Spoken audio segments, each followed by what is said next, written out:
The Game of Life and How to Play It, by Florence Scovel Shinn. Chapter 1. The Game. Most people consider life a battle, but it is not a battle, it is a game. It is a game, however, which cannot be played successfully without the knowledge of spiritual law. And the Old and the New Testaments give the rules of the game with wonderful clearness. Jesus Christ taught that it was a great game of giving and receiving. Whatsoever a man soweth, that shall he also reap. This means that whatever man sends out in word or deed will return to him. What he gives, he will receive. If he gives hate, he will receive hate. If he gives love, he will receive love. If he gives criticism, he will receive criticism. If he lies, he will be lied to. If he cheats, he will be cheated. We are taught also that the imaging faculty plays a leading part in the game of life. Keep thy heart, or imagination, with all diligence, for out of it are the issues of life. Proverbs 4:23. This means that what man images, sooner or later externalizes in his affairs. I know of a man who feared a certain disease. It was a very rare disease, and difficult to get, but he pictured it continually and read about it until it manifested in his body, and he died, the victim of distorted imagination. So we see, to play successfully the game of life, we must train the imaging faculty. A person with an imaging faculty trained to image only good brings into his life every righteous desire of his heart. Health, wealth, love, friends, perfect self-expression, his highest ideals. The imagination has been called the scissors of the mind, and it is ever cutting day by day the pictures man sees there, and sooner or later he meets his own creations in his outer world. To train the imagination successfully, man must understand the workings of his mind. The Greeks said, "Know thyself."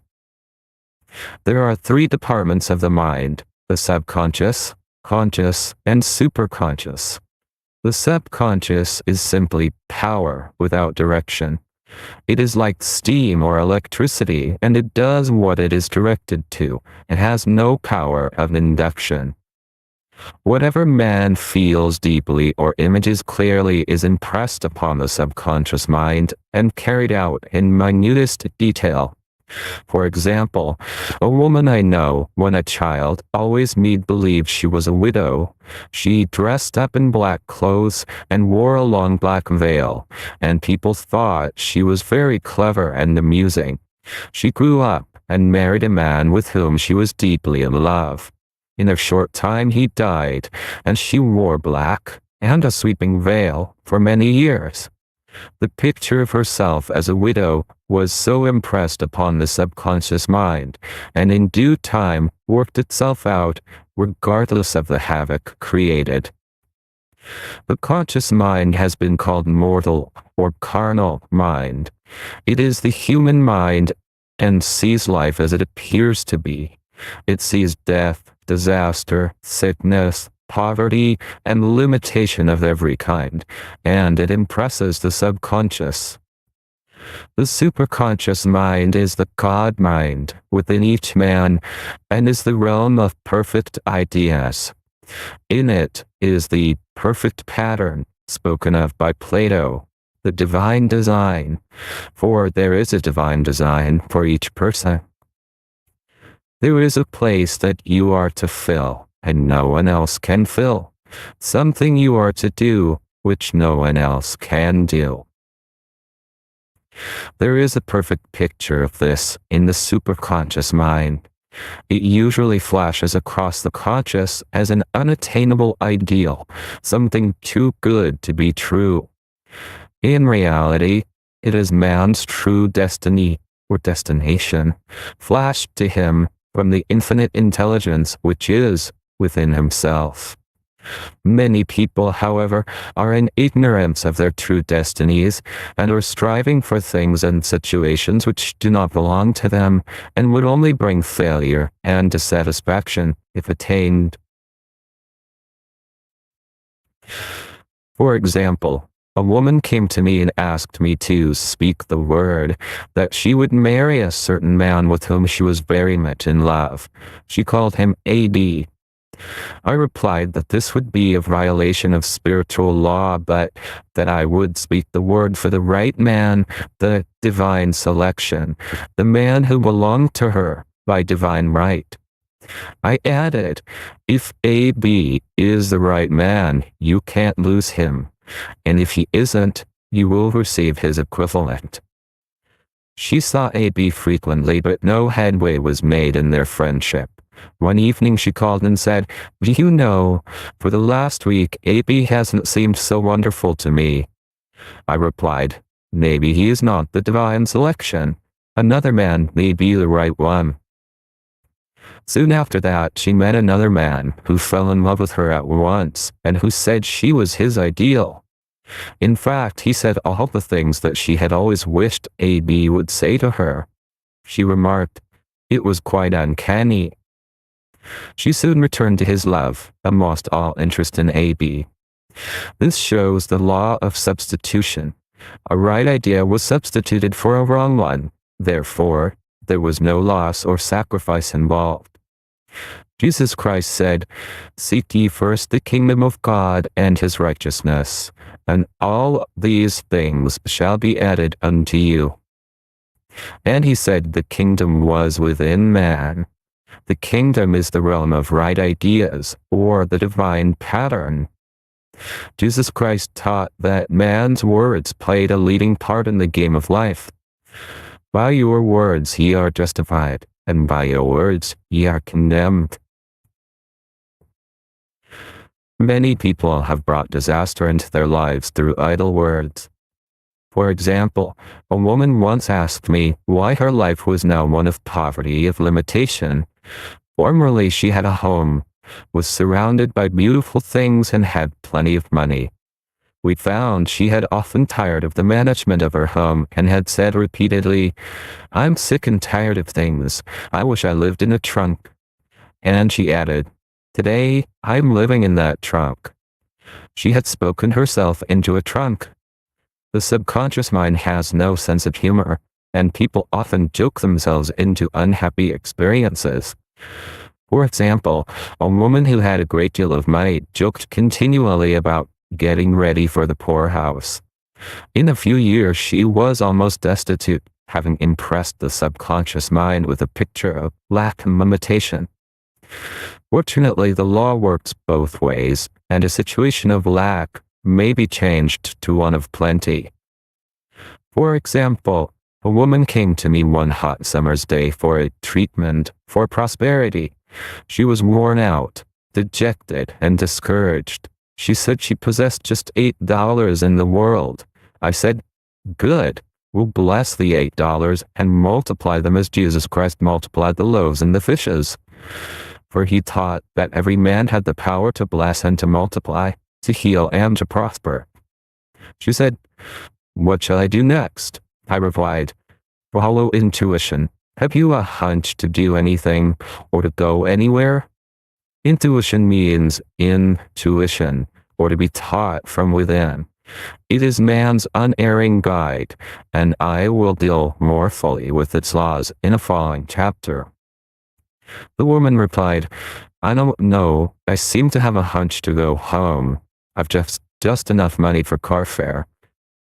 Her home was in a distant city, and was one of lack and limitation, and the reasoning mind, or intellect, would have said, "Stay in New York and get work and make some money."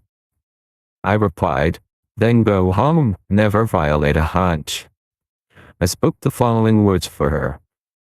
"Infinite Spirit, open the way for great abundance for She is an irresistible magnet for all that belongs to her by divine right."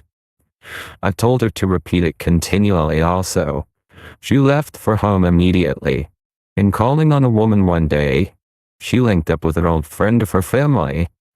Through this friend, she received thousands of dollars in a most miraculous way. She has said to me often, "Tell people about the woman who came to you with $8 and a hunch." There is always plenty on man's pathway, but it can only be brought into manifestation through desire, faith, or the spoken word.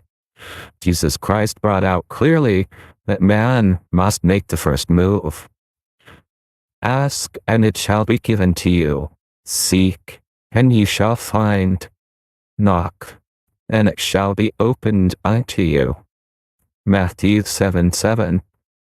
In the scriptures we read, "Concerning the works of my hands, command ye me." Infinite intelligence, God, is ever ready to carry out man's smallest or greatest demands.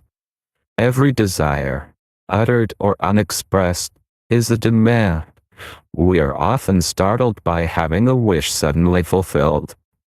For example, one Easter, having seen many beautiful rose trees in the florist's windows, I wished I would receive one, and for an instant saw it mentally being carried in the door. Easter came, and with it a beautiful rose tree. I thanked my friend the following day and told her it was just what I had wanted. She replied, "I didn't send you a rose tree. I sent you lilies." The man had mixed the order and sent me a rose tree simply because I had started the law in action, and I had to have a rose tree. Nothing stands between man and his highest ideals and every desire of his heart, but doubt and fear. When man can wish without worrying, every desire will be instantly fulfilled. I will explain more fully in the following chapter the scientific reason for this and how fear must be erased from the consciousness. It is man's only enemy. Fear of lack, fear of failure, fear of sickness, fear of loss, and a feeling of insecurity on some plane. Jesus Christ said, "Why are ye fearful, O ye of little faith?" Matthew 8:26. So we can see we must substitute faith for fear is only inverted faith. It is faith in evil instead of good. The object of the game of life is to see clearly one's good and to obliterate all mental pictures of evil. This must be done by impressing the subconscious mind with the realization of good. A very brilliant man who has attained great success told me he had suddenly erased all fear from his consciousness by reading a sign which hung in a room.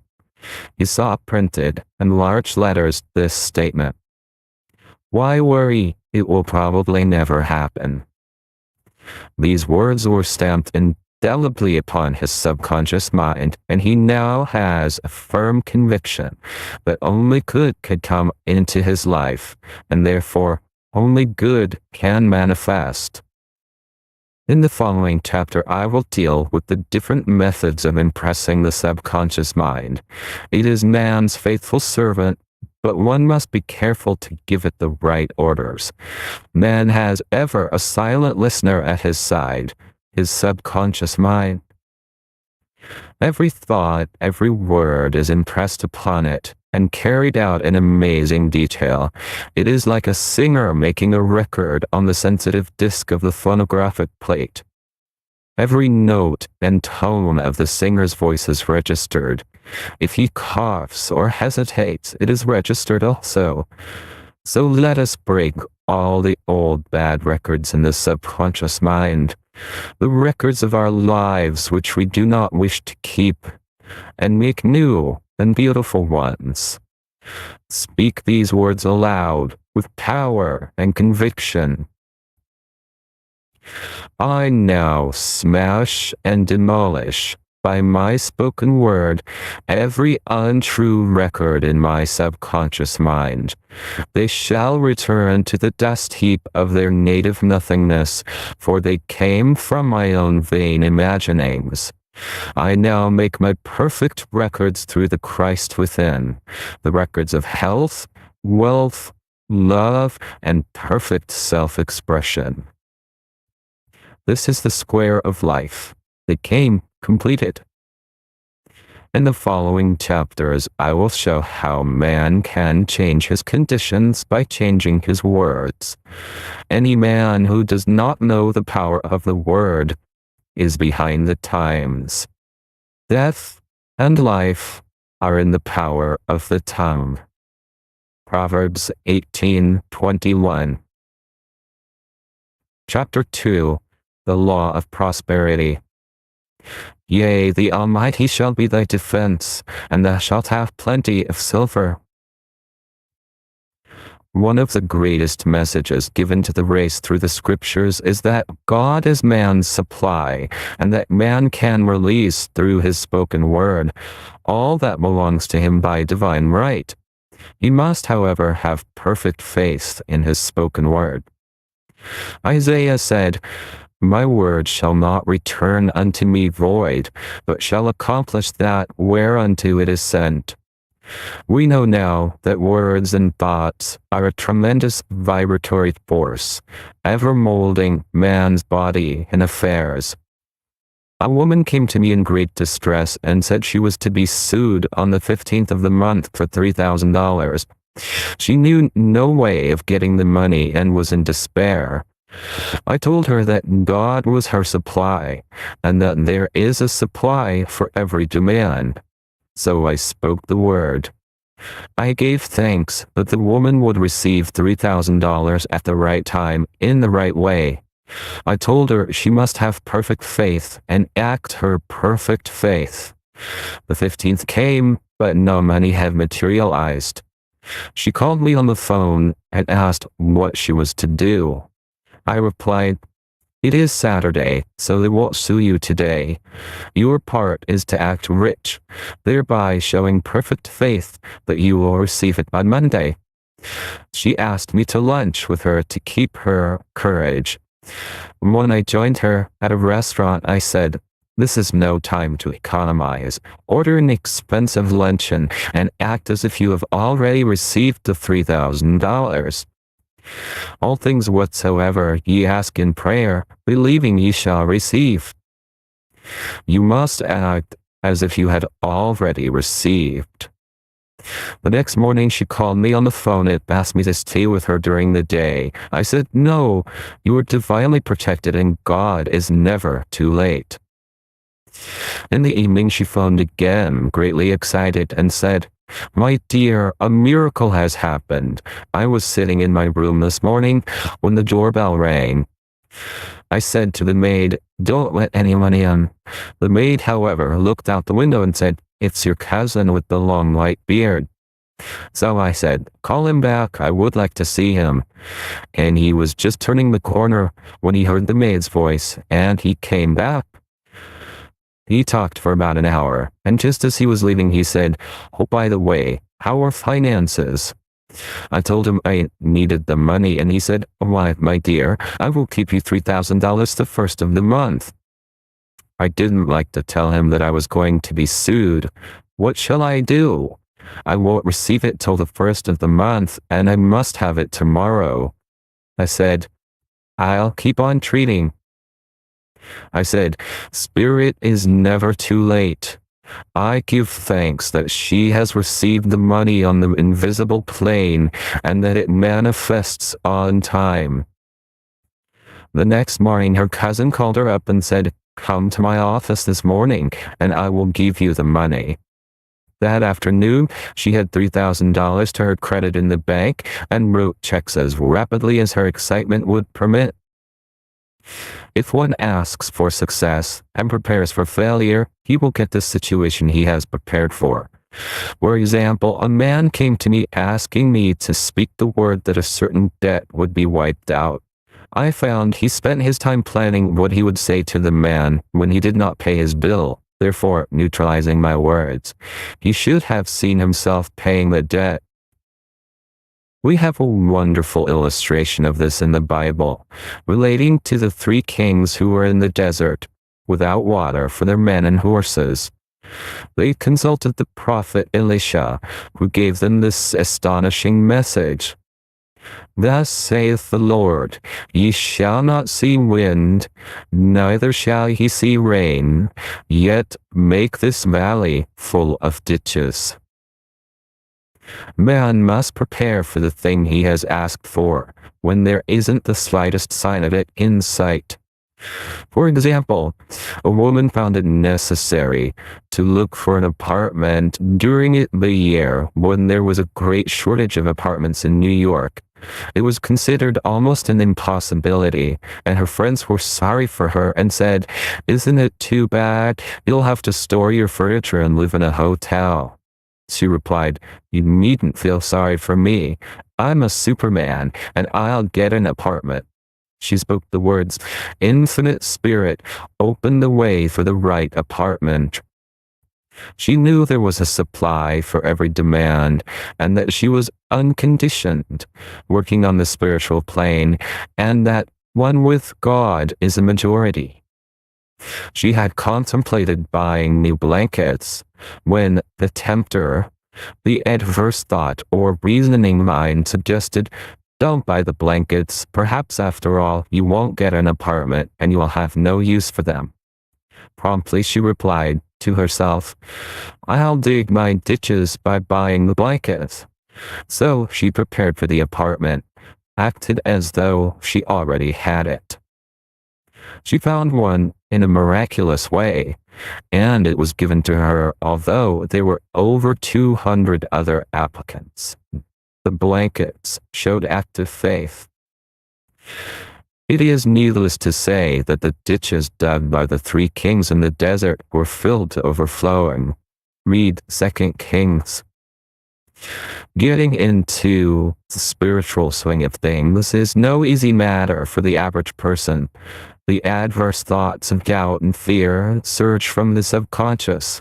They are the army of the aliens, which must be put to flight. This explains why it is so often darkest before the dawn. A big demonstration is usually preceded by tormenting thoughts. Having made a statement of high spiritual truth, one challenges the old beliefs in the subconscious, and error is exposed to be put out. This is the time when one must make his affirmations of truth repeatedly, and rejoice and give thanks that he has already received. "Before ye call, I shall answer." This means that every good and perfect gift is already man's, awaiting his recognition. Man can only receive what he sees himself receiving. The children of Israel were told that they could have all the land they could see. This is true of every man. He has only the land within his own mental vision. Every great work, every big accomplishment has been brought into manifestation through holding to the vision, and often just before the big achievement comes apparent failure and discouragement. The children of Israel, when they reached the promised land, were afraid to go in, for they said it was filled with giants who made them feel like grasshoppers. And there we saw the giants, and we were in our own sight as grasshoppers. This is almost every man's experience. However, the one who knows spiritual law is undisturbed by appearance and rejoices while he is yet in captivity. That is, he holds to his vision and gives thanks that the end is accomplished. He has received. Jesus Christ gave a wonderful example of this. He said to his disciples, "Say not ye, there are yet 4 months, and then cometh the harvest. Behold, I say unto you, lift up your eyes and look on the fields, for they are ripe already to harvest." His clear vision pierced the world of matter, and he saw clearly the 4th-dimensional world, things as they really are, perfect and complete in divine mind. So man must ever hold the vision of his journey's end and demand the manifestation of that which he has already received. It may be his perfect health, love, supply, self-expression, home, or friends. They are all finished and perfect ideas, registered in divine mind, man's own superconscious mind, and must come through him, not to him. For example, a man came to me asking for treatments for success. It was his imperative that he raise within a certain time $50,000 for his business. The time limit was almost up when he came to see me in despair. No one wanted to invest in his enterprise, and the bank had flatly refused a loan. I replied, I suppose you lost your temper while at the bank, therefore your power. You can control any situation if you first control yourself. Go back to the bank, I added, and I will treat. My treatment was, you are identified in love with the spirit of everyone connected with the bank. Let the divine idea come out of this situation. He replied, woman, you are talking about an impossibility. Tomorrow is Saturday. The bank closes at 12, and my train won't get me there until 10. And the time limit is up tomorrow, and anyway they won't do it. It's too late. I replied, God doesn't need any time and is never too late. With him, all things are possible. I added, I don't know anything about business, but I know all about God. He replied, it all sounds fine when I sit here listening to you, but when I go out, it's terrible. He lived in a distant city, and I did not hear from him for a week. Then came a letter. It read, you were right. I have raised the money, and I will never again doubt the truth of all that you have told me. I saw him a few weeks later, and I said, what happened? You evidently have plenty of time after all. He replied, my train was late, and I got there just 15 minutes to 12. I walked into the bank quietly, and I said, I have come for the loan. And they gave it to me without a question. It was the last 15 minutes of the time allotted to him, and infinite spirit was not too late. In this instance, the man could never have demonstrated alone. He needed someone to help him hold the vision. This is what one man can do for another. Jesus Christ knew the truth of this when he said, if two of you shall agree on earth as touching anything that they shall ask, it shall be done for them of my Father which is in heaven. One gets too close to his own affairs and becomes doubtful and fearful. The friend or healer sees clearly the success, health, or prosperity and never wavers because he is not close to the situation. It is much easier to demonstrate for someone else than for oneself, so a person should not hesitate to ask for help if he feels himself wavering. A keen observer of life once said, no man can fail if some one person sees him successful.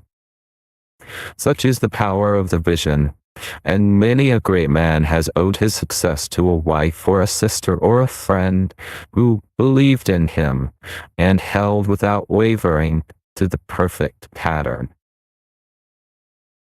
Chapter 3. The Power of the Word. By thy words thou shalt be justified, and by thy words thou shalt be condemned.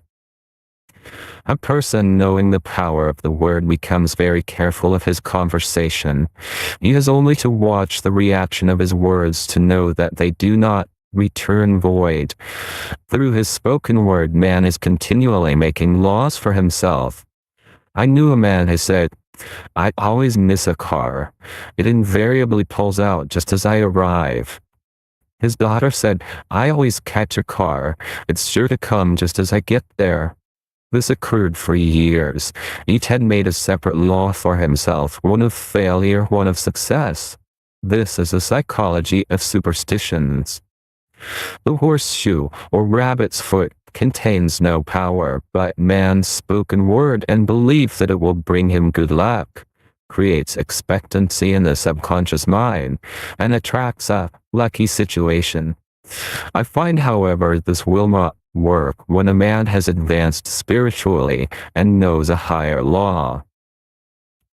One cannot turn back, and one must put away graven images. For example, 2 men in my class had had great success in business for several months, when suddenly everything went to smash. We tried to analyze the situation, and I found, instead of making their affirmations and looking to God for success and prosperity, they had each bought a lucky monkey. And I said, "Oh, I see, you have been trusting in the lucky monkeys instead of God. Put away the lucky monkeys and call on the law of forgiveness, for man has power to forgive or neutralize his mistakes." They decided to throw the lucky monkeys down a coal hole, and all went well again. This does not mean, however, that one should throw away every lucky ornament or horseshoe about the house, but he must recognize that the power back of it is the one and only power, God, and that the object simply gives him a feeling of expectancy. I was with a friend one day who was in deep despair. In crossing the street, she picked up a horseshoe. Immediately, she was filled with joy and hope. She said God had sent her the horseshoe in order to keep up her courage. It was indeed at that moment about the only thing that could have registered in her consciousness. Her hope became faith, and she ultimately made a wonderful demonstration. I wish to make the point clear that the men previously mentioned they were depending on the monkeys alone, while this woman recognized the power back of the horseshoe. I know in my own case, it took a long while to get out of a belief that a certain thing brought disappointment. If the thing happened, disappointment invariably followed. I found the only way I could make a change in the subconscious was by asserting, there are not 2 powers, there is only one power, God. Therefore, there are no disappointments, and this means a happy surprise. I noticed a change at once, and happy surprises commenced coming my way. I have a friend who said nothing could induce her to walk under a ladder. I said, if you are afraid, you are giving into a belief in 2 powers, good and evil, instead of one. As God is absolute, there can be no opposing power, unless man makes the false of evil for himself. To show you believe in only one power, God, and that there is no power or reality in evil, walk under the next ladder you see. Soon after, she went to her bank. She wished to open her box in the safety deposit vault, and there stood a ladder on her pathway. It was impossible to reach the box without passing under the ladder. She quailed with fear and turned back. She could not face the lion on her pathway. However, when she reached the street, my words rang in her ears, and she decided to turn and walk under it. It was a big moment in her life, for ladders had held her in bondage for years. She retraced her steps to the vault, and the ladder was no longer there.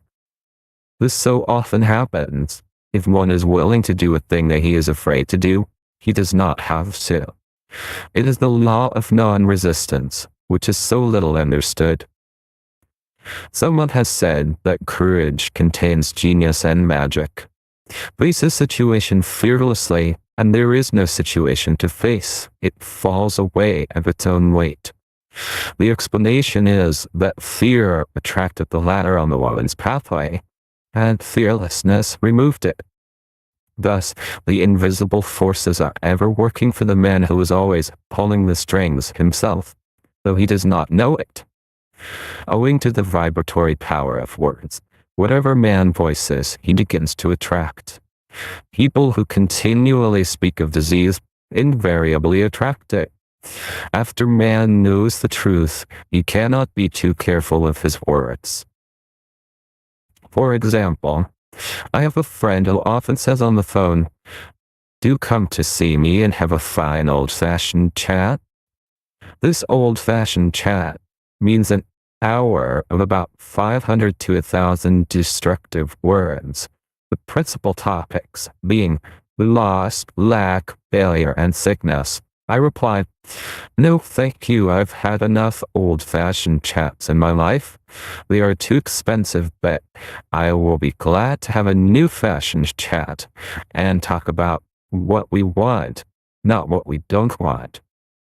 There is an old saying that man only dares to use his words for three purposes: to heal, bless, or prosper.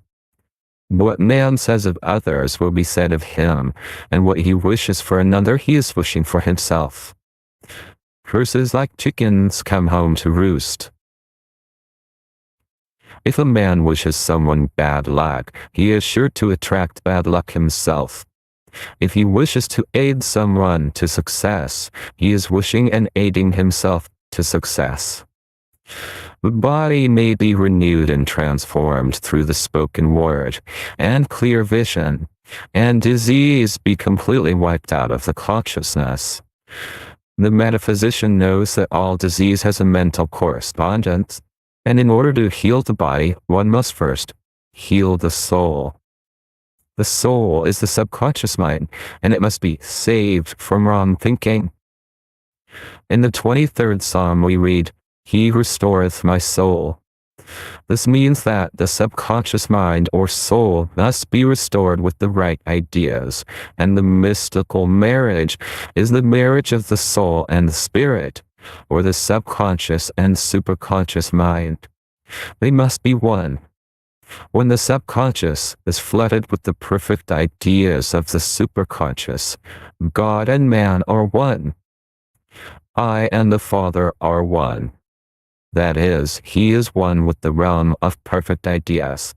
He is the man made in God's likeness and imagination, and is given power and dominion over all created things, his mind, body, and affairs. It is safe to say that all sickness and unhappiness come from the violation of the law of love. "A new commandment I give unto you, love one another." And in the game of life, love or goodwill takes every trick. For example, a woman I know had, for years, an appearance of a terrible skin disease. The doctors told her it was incurable and she was in despair. She was on the stage and she feared she would soon have to give up her profession, and she had no other means of support. She, however, procured a good engagement, and on the opening night made a great hit. She received flattering notices from the critics and was joyful and elated. The next day she received a notice of dismissal. A man in the cast had been jealous of her success and had caused her to be sent away. She felt hatred and resentment taking complete possession of her, and she cried out, "Oh God, don't let me hate that man." That night she worked for hours in the silence. She said, "I soon came into very deep silence. I seemed to be at peace with myself, with the man, and with the whole world. I continued this for 2 following nights, and on the 3rd day, I found I was healed completely of the skin disease." In asking for love or goodwill, she had fulfilled the law. For love is the fulfilling of the law, and the disease, which came from the subconscious resentment, was wiped out. Continual criticism produces rheumatism, as critical, inharmonious thoughts cause unnatural deposits in the blood which settle in the joints. False growths are caused by jealousy, hatred, unforgiveness, fear, etc. And every disease is caused by a mind not at ease. I said once in my class, "There is no use asking anyone, 'What's the matter with you?' We might as well just say, 'Who's the matter with you?'" Unforgiveness is the most prolific cause of disease. It will harden arteries or liver and affect the eyesight. in its train are endless ills. I called on a woman one day who said she was ill from having eaten a poisoned oyster. I replied, "Oh no, the oyster was harmless. You poisoned the oyster. What's the matter with you?" She answered, "Oh, about 19 people." She had quarreled with 19 people and had become so inharmonious that she attracted the wrong oyster. Any inharmony on the external indicates there is mental inharmony. As the within, so the without. Man's only enemies are within himself, and a man's foes shall be they of his own household. Personality is one of the last enemies to be overcome, as this planet is taking its initiation in love. It was Christ's message, peace on earth, goodwill toward man. The enlightened man, therefore, endeavors to perfect himself upon his neighbor. His work is within himself, to send out goodwill and blessings to every man, and the marvelous thing is, that if one blesses a man, he has no power to harm him. For example, a man came to me asking him to treat for success in business. He was selling machinery, and a rival appeared on the scene with what he proclaimed was a better machine, and my friend feared defeat. I said, "First of all, we must wipe out all fear, and know that God protects your interests, and that the divine idea must come out of the situation. That is, the right machine will be sold by the right man to the right man." And I added, "Don't hold one critical thought toward that man. Bless him all day and be willing not to sell your machine if it isn't the divine idea." So he went to the meeting, fearless and non-resistant, and blessing the other man. He said the outcome was very remarkable. The other man's machine refused to work, and he sold his without the slightest difficulty. But I say unto you, love your enemies, bless them that curse you, do good to them that hate you, and pray for them which spitefully use you and persecute you. Goodwill produces a great aura of protection about the one who sends it, and no weapon that is formed against him shall prosper. In other words, love and goodwill destroy the enemies within oneself. Therefore, one has no enemies on the external. There is peace on earth for him who sends goodwill to man. Chapter 4. The Law of Non-Resistance. Resist not evil. Be not overcome of evil, but overcome evil with good. Nothing on earth can resist an absolutely non-resistant person. The Chinese say that water is the most powerful element because it is perfectly non-resistant. It can wear away a rock and sleep away all before it. Jesus Christ said, "Resist not evil," for he knew in reality there is no evil, therefore nothing to resist. Evil has come of man's vain imagination, or a belief in two powers, good and evil. There is an old legend that Adam and Eve ate of Maya, the tree of illusion, and saw two powers instead of one power, God. Therefore evil is a false law man has made for himself, through psychoma, or soul sleep. Soul sleep means that man's soul has been hypnotized by the race belief of sin, sickness and death, etc., which is carnal or mortal thought, and his affairs have outpictured his illusions. We have read in a preceding chapter that man's soul is his subconscious mind, and whatever he feels deeply, good or bad, is outpictured by that faithful servant. His body and affairs show forth what he has been picturing. The sick man has pictured sickness, the poor man poverty, the rich man wealth. Young people often say, "Why does a little child attract illness? when it is too young to even know what it means? I answer that children are sensitive and receptive to the thoughts of others about them, and often outpicture the fears of their parents.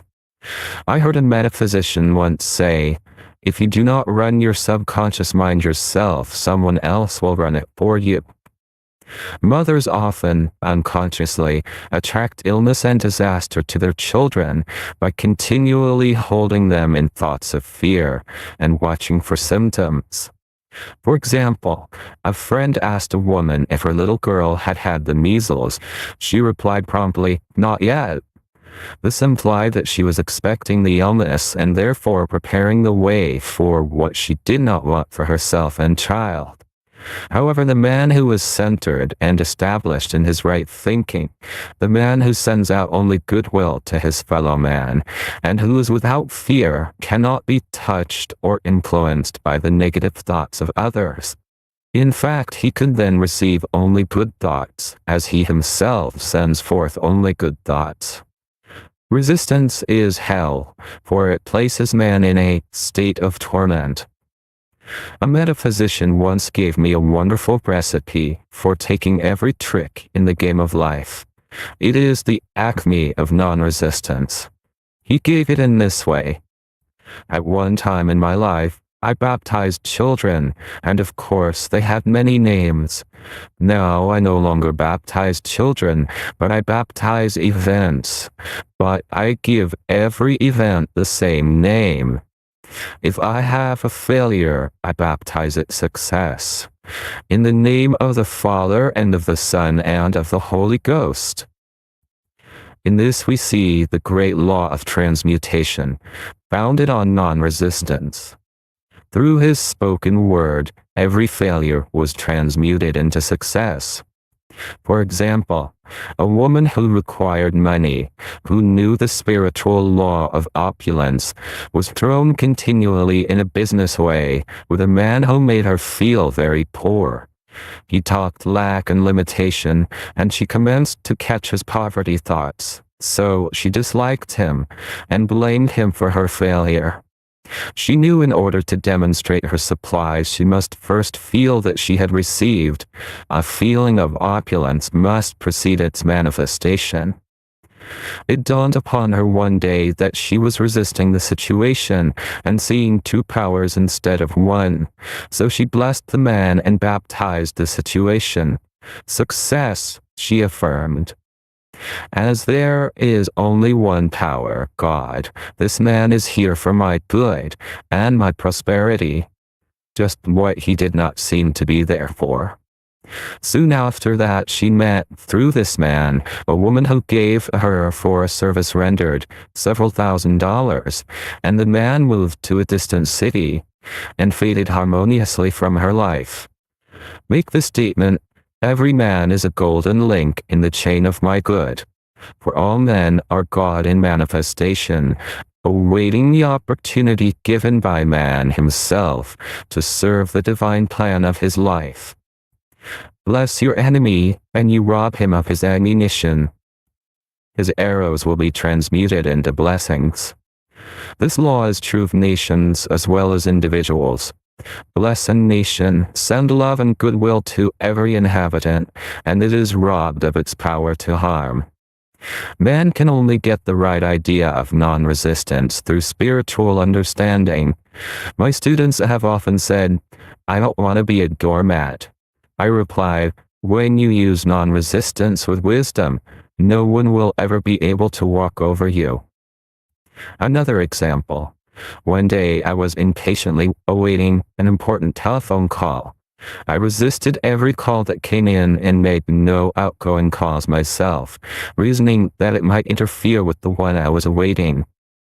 Instead of saying, "Divine ideas never conflict, the call will come at the right time," leaving it to infinite intelligence to arrange, I commenced to manage things myself. I made the battle mine, not God's, and remained tense and anxious. The bell did not ring for about an hour, and I glanced at the phone and found the receiver had been off that length of time, and the phone was disconnected. My anxiety, fear, and belief in interference had brought on a total eclipse of the telephone. Realizing what I had done, I commenced blessing the situation at once. I baptized it success and affirmed, I cannot lose any call that belongs to me by divine right. I am under grace and not under law. A friend rushed out to the nearest telephone to notify the company to reconnect. She entered a crowded grocery, but the proprietor had left his customers and attended to the call himself. My phone was connected at once, and 2 minutes later I received a very important call, and about an hour afterward the one I had been awaiting. One's ships come in over a calm sea. So long as man resists a situation, he will have it with him. If he runs away from it, it will run after him. For example, I repeated this to a woman one day and she replied, "How true that is. I was unhappy at home. I disliked my mother, who was critical and domineering, so I ran away and was married. But I married my mother, for my husband was exactly like my mother, and I had the same situation to face again. Agree with thine adversary quickly." That means, agree that the adverse situation is good. Be undisturbed by it and it falls away of its own weight. None of these things move me, is a wonderful affirmation. The inharmonious situation comes from some inharmony within man himself. When there is in him no emotional response to an inharmonious situation, it fades away forever from his pathway. So we see man's work is ever with himself. People have said to me, "Give treatments to change my husband or my brother." I reply, "No, I will give treatments to change you. When you change, your husband and your brother will change." One of my students was in the habit of lying. I told her it was a failure method and if she lied, she would be lied to. She replied, "I don't care, I can't possibly get along without lying." One day she was speaking on the phone to a man with whom she was very much in love. She turned to me and said, "I don't trust him, I know he's lying to me." I replied, "Well, you lie yourself, so someone has to lie to you. And you will be sure it will be just the person you want the truth of." Sometime after that I saw her and she said, "I'm cured of lying." I questioned, "What cured you?" She replied, "I've been living with a woman who lied worse than I did." One is often cured of his faults by seeing them in others. Life is a mirror, and we find only ourselves reflected in our associates. Living in the past is a failure method and a violation of spiritual law. Jesus Christ said, "Behold, now is the accepted time. Now is the day of salvation." Lot's wife looked back and was turned into a pillar of salt. The robbers of time are the past and the future. Man should bless the past and forgive it, if it keeps him in bondage, and bless the future, knowing it has in store for him endless joys. But live fully in the now. For example, a woman came to me complaining that she had no money with which to buy Christmas gifts. She said, "Last year was so different. I had plenty of money and gave lovely presents, and this year I scarcely have a cent." I replied, "You will never demonstrate money while you are pathetic and live in the past. Live fully in the now, and get ready to give Christmas presents. Dig your ditches and the money will come." She exclaimed, "I know what to do. I'll buy some tinsel, twine, Christmas seals, and wrapping paper." I replied, "Do that, and the presents will come and stick themselves to the Christmas seals." This too was showing financial fearlessness and faith in God, as the reasoning mind said, "Keep every cent you have, as you are not sure you will get any more." She bought her seals, paper, and twine, and a few days before Christmas received a gift of several $100s. Buying the seals and twine had impressed the subconscious with expectancy and opened the way for the manifestation of the money. She purchased all the presents in plenty of time. Man must live suspended in the moment.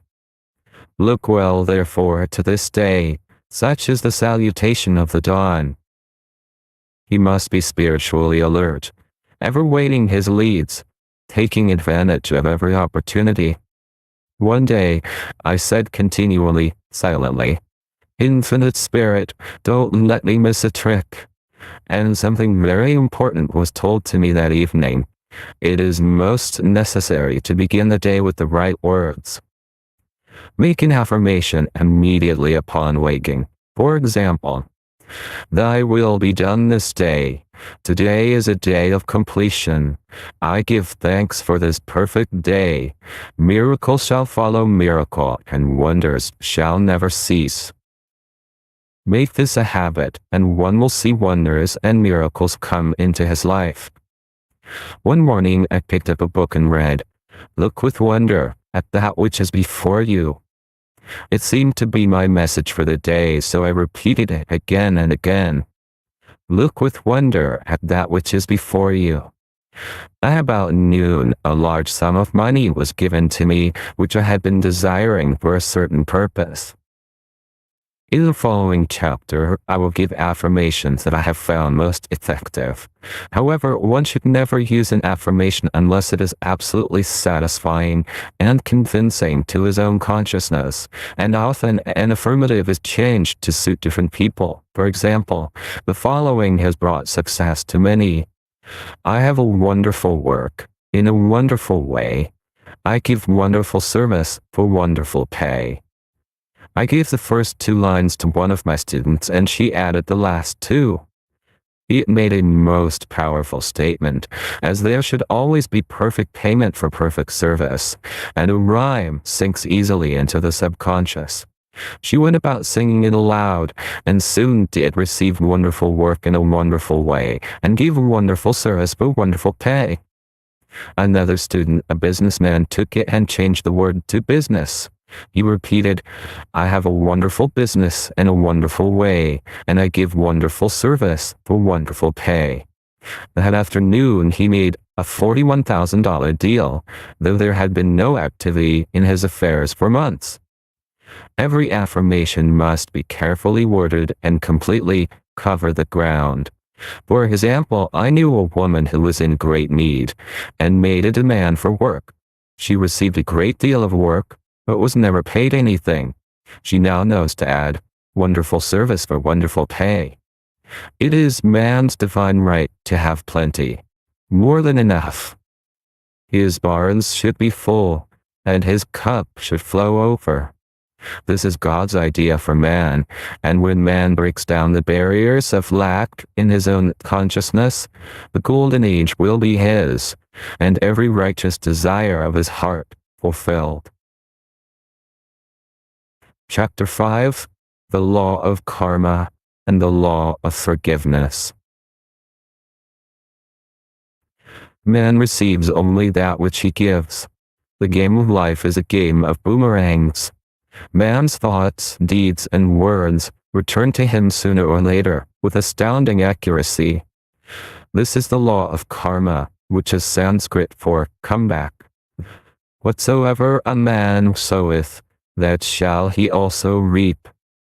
For example, a friend told me this story of herself, illustrating the law. She said, "I make all my karma on my aunt. Whatever I say to her, someone says to me. I am often irritable at home, when one day said to my aunt who was talking to me during dinner, 'No more talk, I wish to eat in peace.' The following day I was lunching with a woman with whom I wished to make a great impression. I was talking animatedly when she said, 'No more talk, I wish to eat in peace.' My friend is high in consciousness, so her karma returns much more quickly than to one on the mental plane.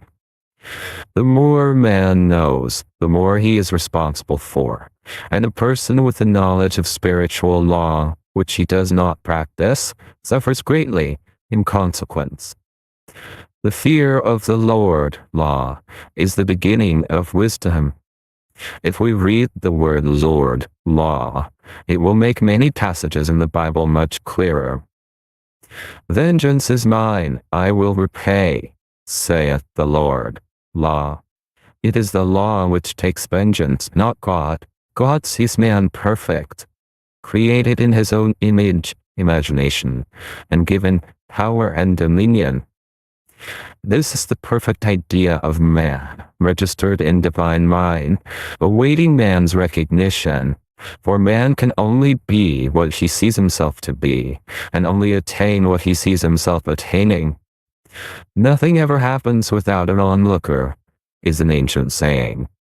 Man first sees his failure or success, his joy or sorrow, before it swings into visibility from the scenes set in his own imagination. We have observed this in the mother picturing disease for her child, or a woman seeing success for her husband. Jesus Christ said, "And ye shall know the truth, and the truth shall make you free." So we see freedom from all unhappy conditions comes through knowledge, a knowledge of spiritual law.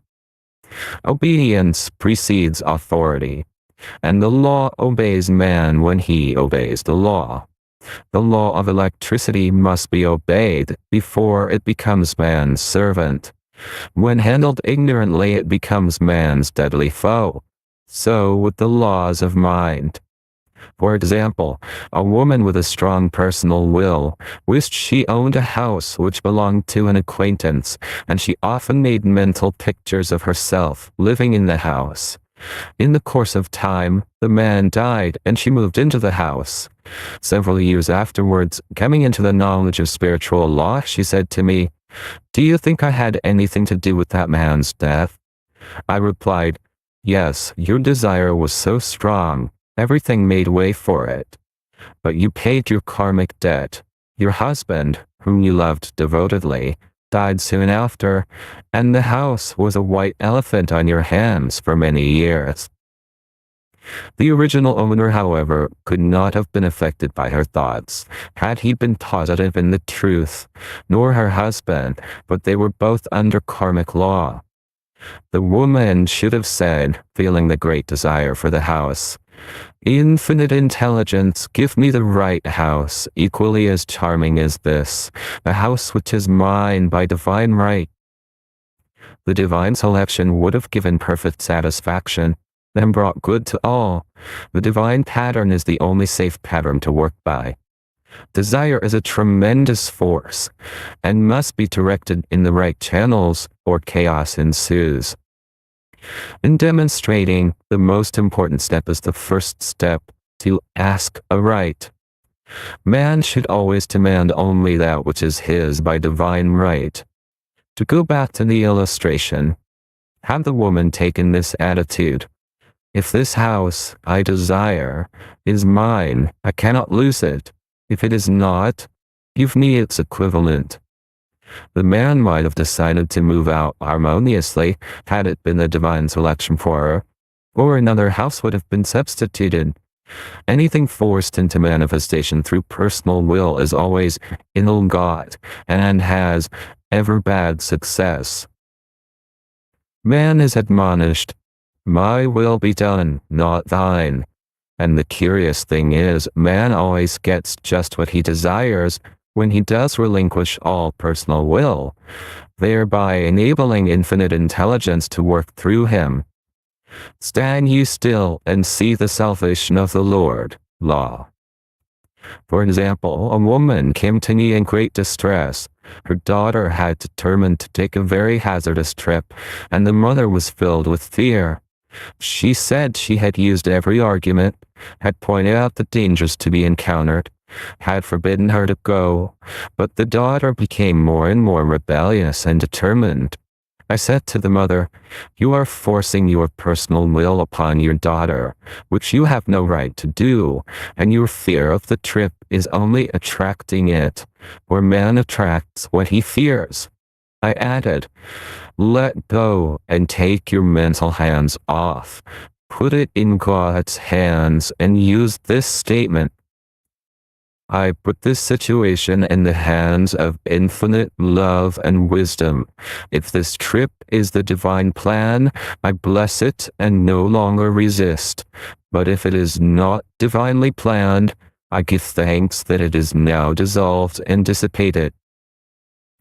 A day or two after that, her daughter said to her, "Mother, I have given up the trip," and the situation returned to its native nothingness.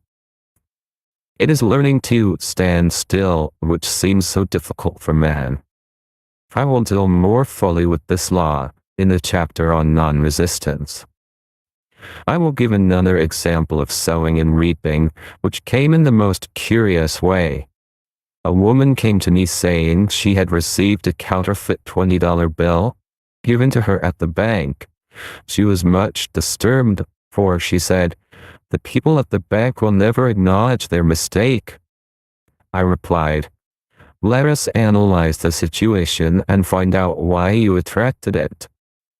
She thought a few moments and exclaimed, "I know it. I sent a friend a lot of stage money just for a joke." So the law had sent her some stage money, for it doesn't know anything about jokes. I said, "Now we will call on the law of forgiveness and neutralize the situation."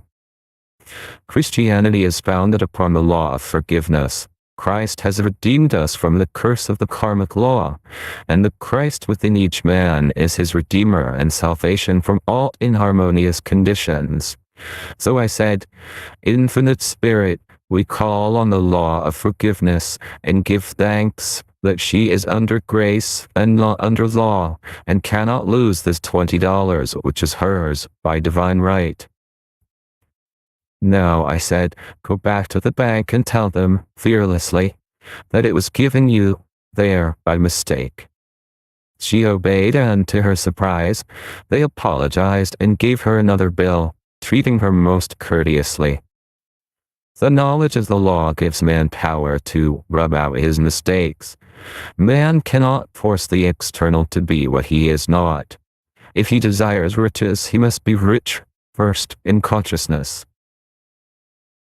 For example, a woman came to me asking treatment for prosperity. She did not take much interest in her household affairs, and her home was in great disorder. I said to her, "If you wish to be rich, you must be orderly. All men with great wealth are orderly, and order is heaven's first law."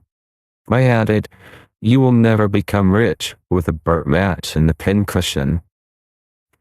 She had a good sense of humor and commenced immediately putting her house in order. She rearranged furniture, straightened out her bureau drawers, cleaned rugs, and soon made a big financial demonstration, a gift from a relative.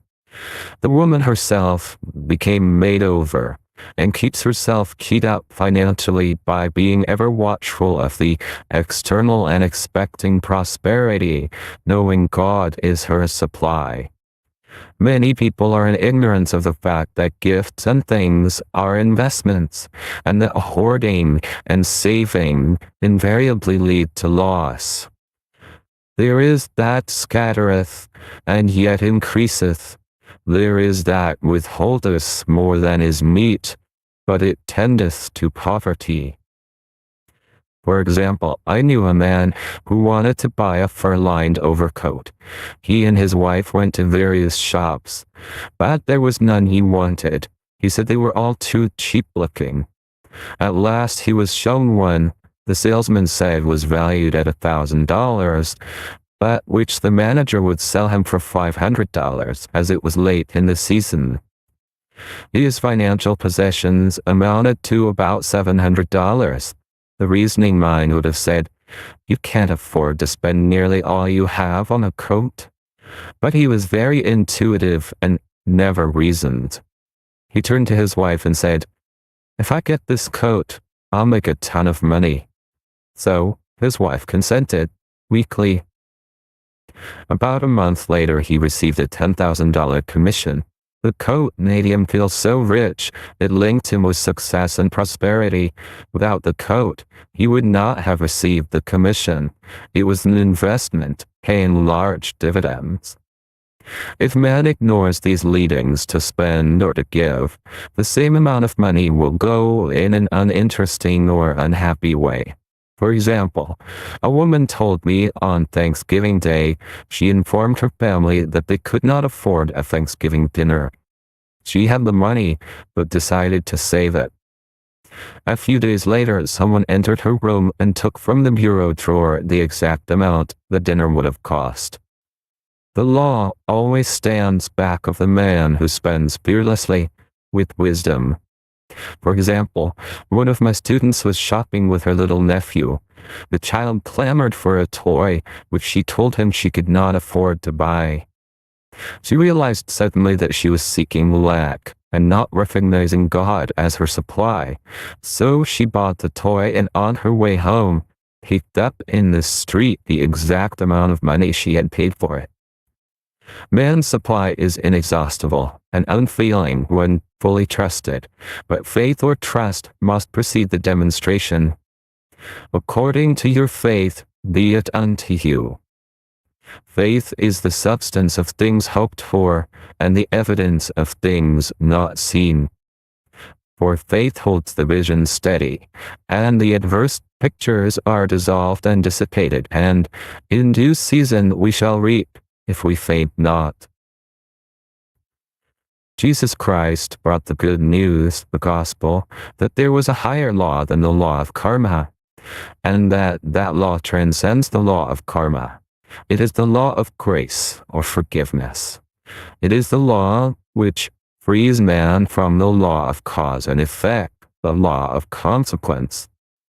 Under grace, not under law. We are told that on this plane, man reaps where he has not sown. The gifts of God are simply poured out upon him.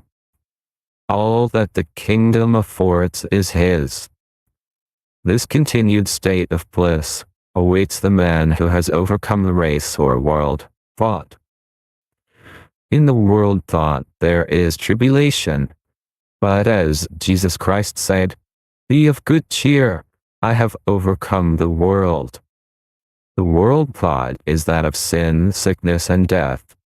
He saw their absolute unreality, and said sickness and sorrow shall pass away, and death itself, the last enemy, be overcome. We now know, from a scientific standpoint, that death could be overcome by stamping the subconscious mind with the conviction of eternal youth and eternal life.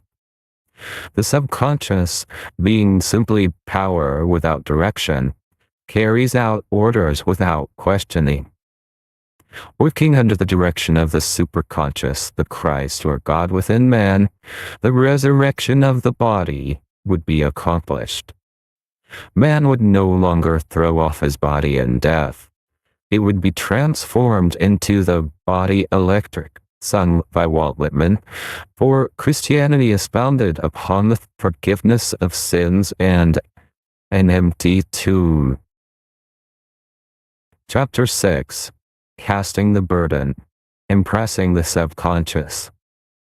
When man knows his own powers and the workings of his mind, his great desire is to find an easy and quick way to impress the subconscious with good, for simply an intellectual knowledge of the truth will not bring results. In my own case, I found the easiest way is in casting the burden. A metaphysician once explained it in this manner. He said, "The only thing which gives anything weight in nature is the law of gravitation, and if a boulder could be taken high above the planet, there would be no weight in that boulder." And that is what Jesus Christ meant when he said, "My yoke is easy and my burden is light." He had overcome the world vibration and functioned in the fourth dimensional realm, where there is only perfection, completion, life, and joy. He said, "Come to me, all ye that labor and are heavy laden, and I will give you rest. Take my yoke upon you, for my yoke is easy and my burden is light." We are also told in the 55th Psalm to cast thy burden upon the Lord. Many passages in the Bible state that the battle is God's, not man's, and that man is always to stand still and see the salvation of the Lord. This indicates that the superconscious mind, or Christ within, is the department which fights man's battle and relieves him of his burdens. We see, therefore, that man violates law if he carries a burden, and a burden is an adverse thought or condition, and this thought or condition has its root in the subconscious. It seems almost impossible to make any headway directing the subconscious from the conscious or reasoning mind, as the reasoning mind of the intellect is limited in its conceptions and filled with doubts and fears. How scientific is it then to cast the burden upon the superconscious mind, or Christ within, where it is made light or dissolved into its need of nothingness? For example, a woman in urgent need of money may light upon the Christ within, the superconscious, with the statement, "I cast this burden of lack on the Christ within, and I go free to have plenty." The belief in lack was her burden, and as she cast it upon the superconscious with its belief of plenty, an avalanche of supply was the result. We read, "The Christ in you, the hope of glory." Another example. One of my students had been given a new piano, and there was no room in her studio for it until she had moved out the old one. She was in a state of perplexity.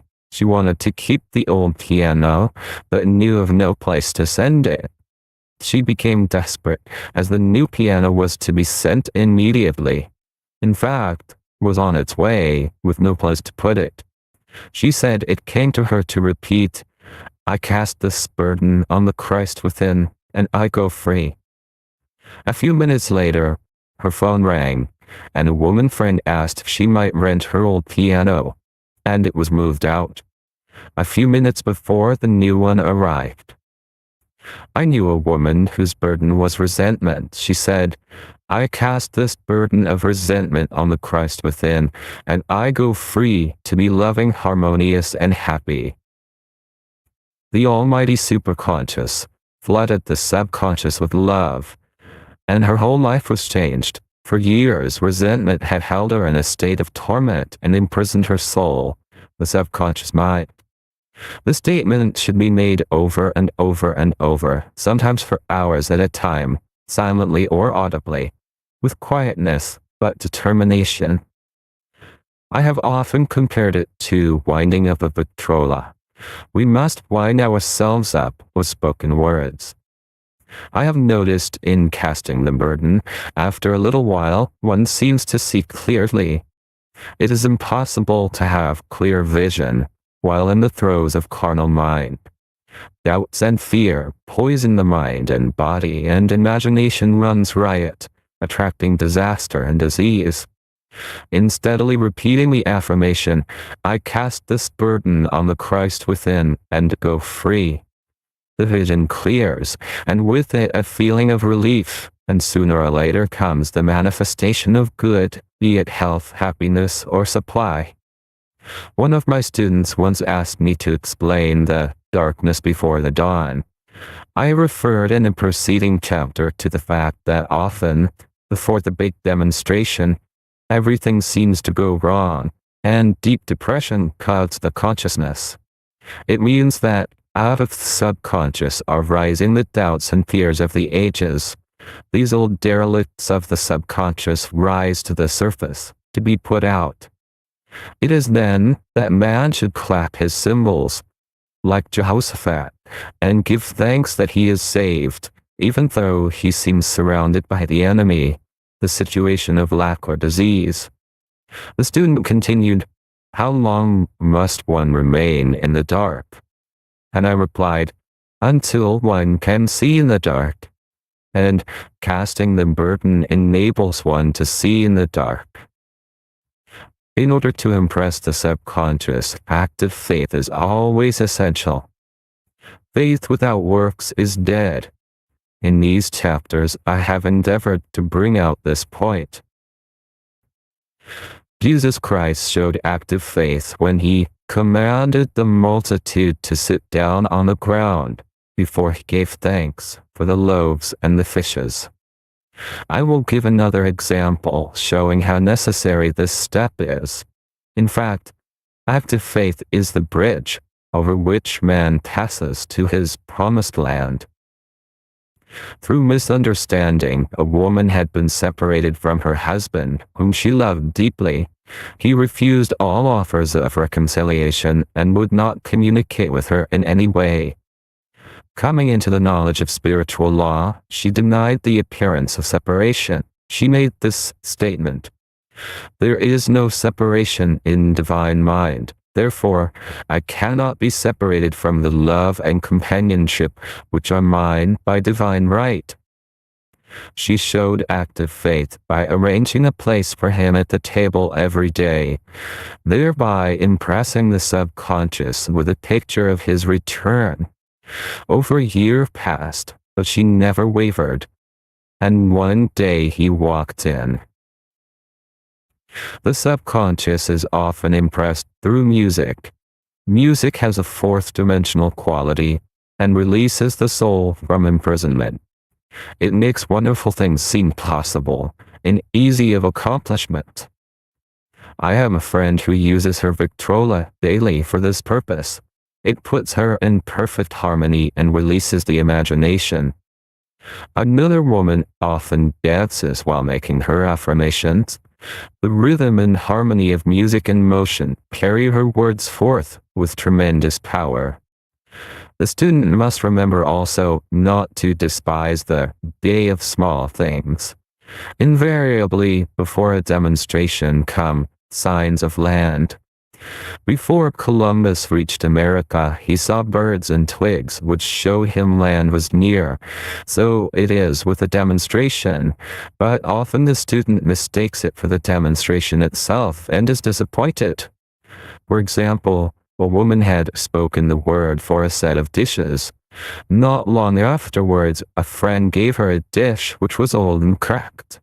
She came to me and said, "Well, I asked for a set of dishes and all I got was a cracked plate."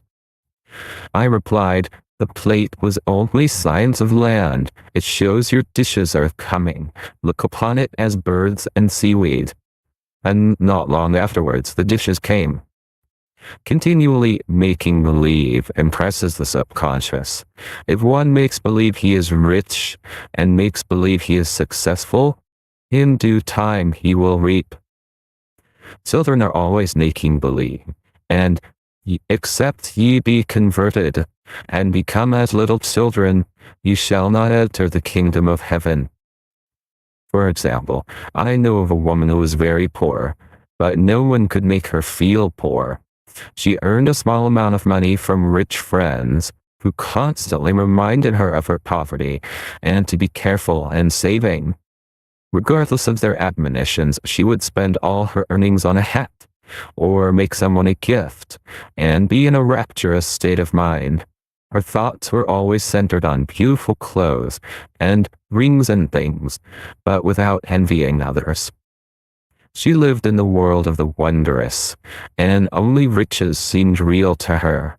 Before long she married a rich man, and the rings and things became visible. I do not know whether the man was the divine selection, but opulence had to manifest in her life, as she had imaged only opulence. There is no peace or happiness for man until he has erased all fear from the subconscious. Fear is misdirected energy and must be redirected, or transmuted into faith. Jesus Christ said, "Why are ye fearful, O ye of little faith?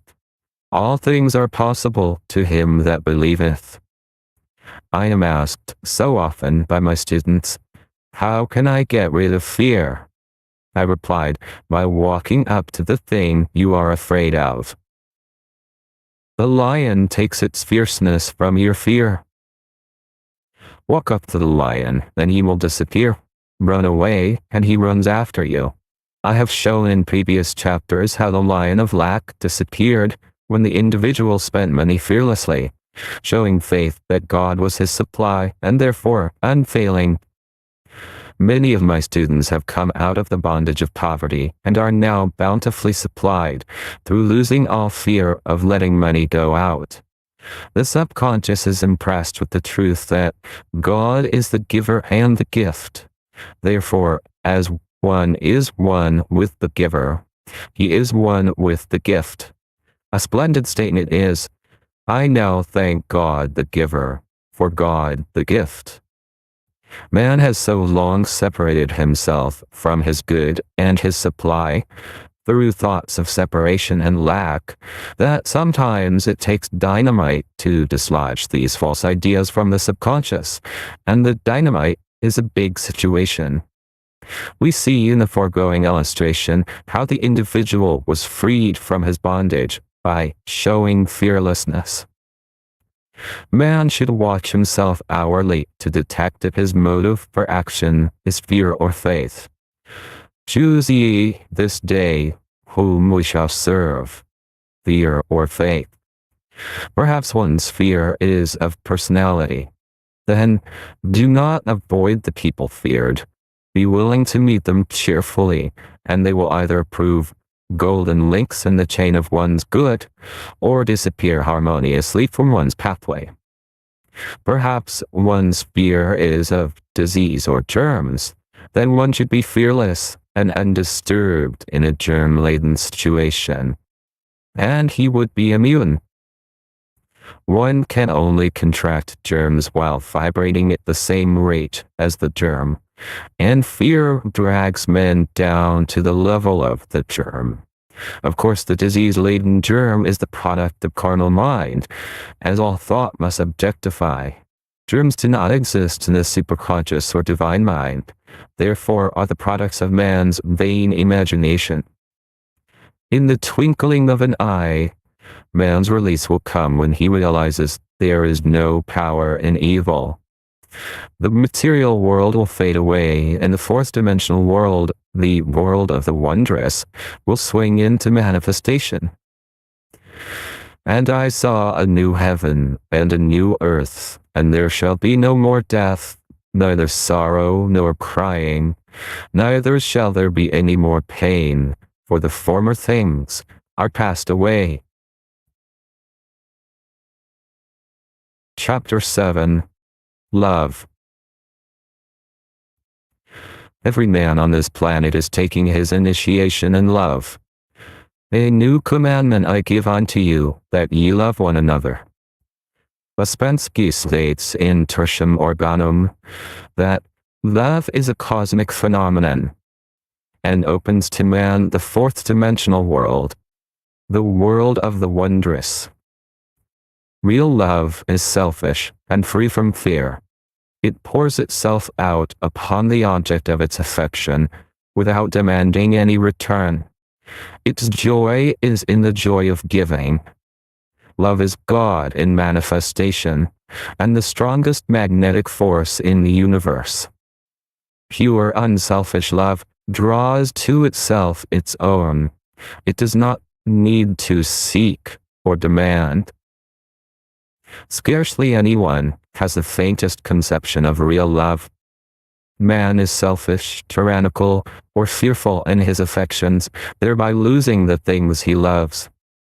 Jealousy is the worst enemy of love, for the imagination runs riot, seeing the loved one attracted to another, and invariably these fears objectify if they are not neutralized.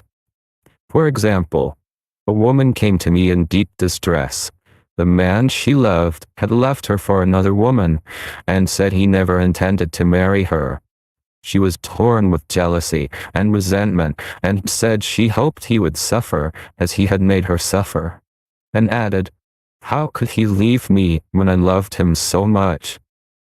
I replied, "You are not loving that man, you are hating him," and added, "You can never receive what you have never given. Give a perfect love, and you will receive a perfect love. Perfect yourself on this man. Give him a perfect, unselfish love, demanding nothing in return. Do not criticize or condemn, and bless him wherever he is."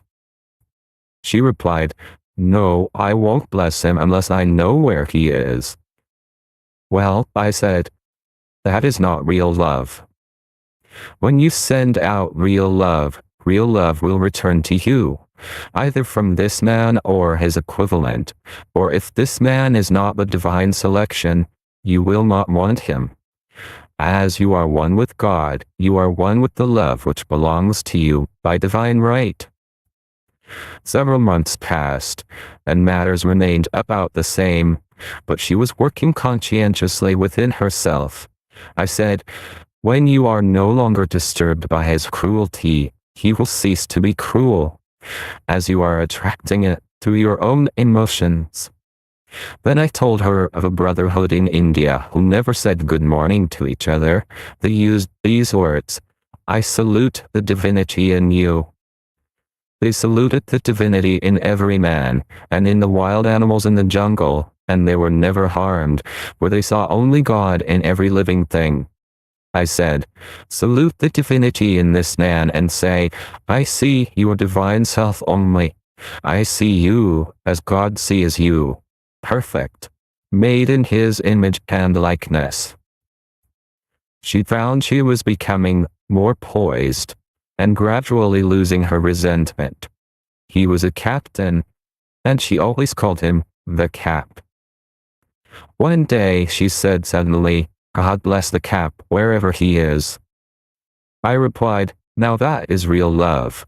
And when you have become a complete circle and are no longer disturbed by the situation, you will have his love or attract its equivalent.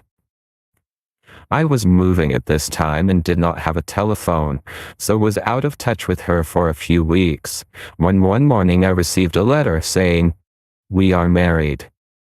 At the earliest opportunity I paid her a call. My first words were, what happened? Oh, she exclaimed, a miracle. One day I woke up, and all suffering had ceased. I saw him that evening and he asked me to marry him. We were married in about a week, and I have never seen a more devoted man. There is an old saying, no man is your enemy, no man is your friend. Every man is your teacher. So one should become impersonal and learn what each man has to teach him, and soon he would learn his lessons and be free. The woman's lover was teaching her selfish love, which every man sooner or later must learn. Suffering is not necessary for man's development. It is the result of violation of spiritual law, but few people seem able to rouse themselves from their soul sleep without it. When people are happy, they usually become selfish, and automatically the law of karma is set in action. Man often suffers loss through lack of appreciation. I knew a woman who had a very nice husband, but she said often, I don't care anything about being married, but that is nothing against my husband. I'm simply not interested in married life. She had other interests, and scarcely remembered she had a husband.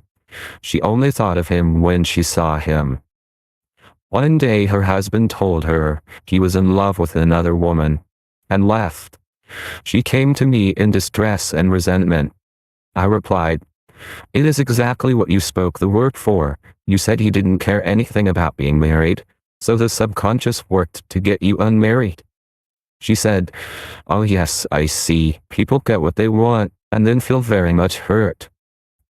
She soon became in perfect harmony with the situation, and knew they were both much happier apart.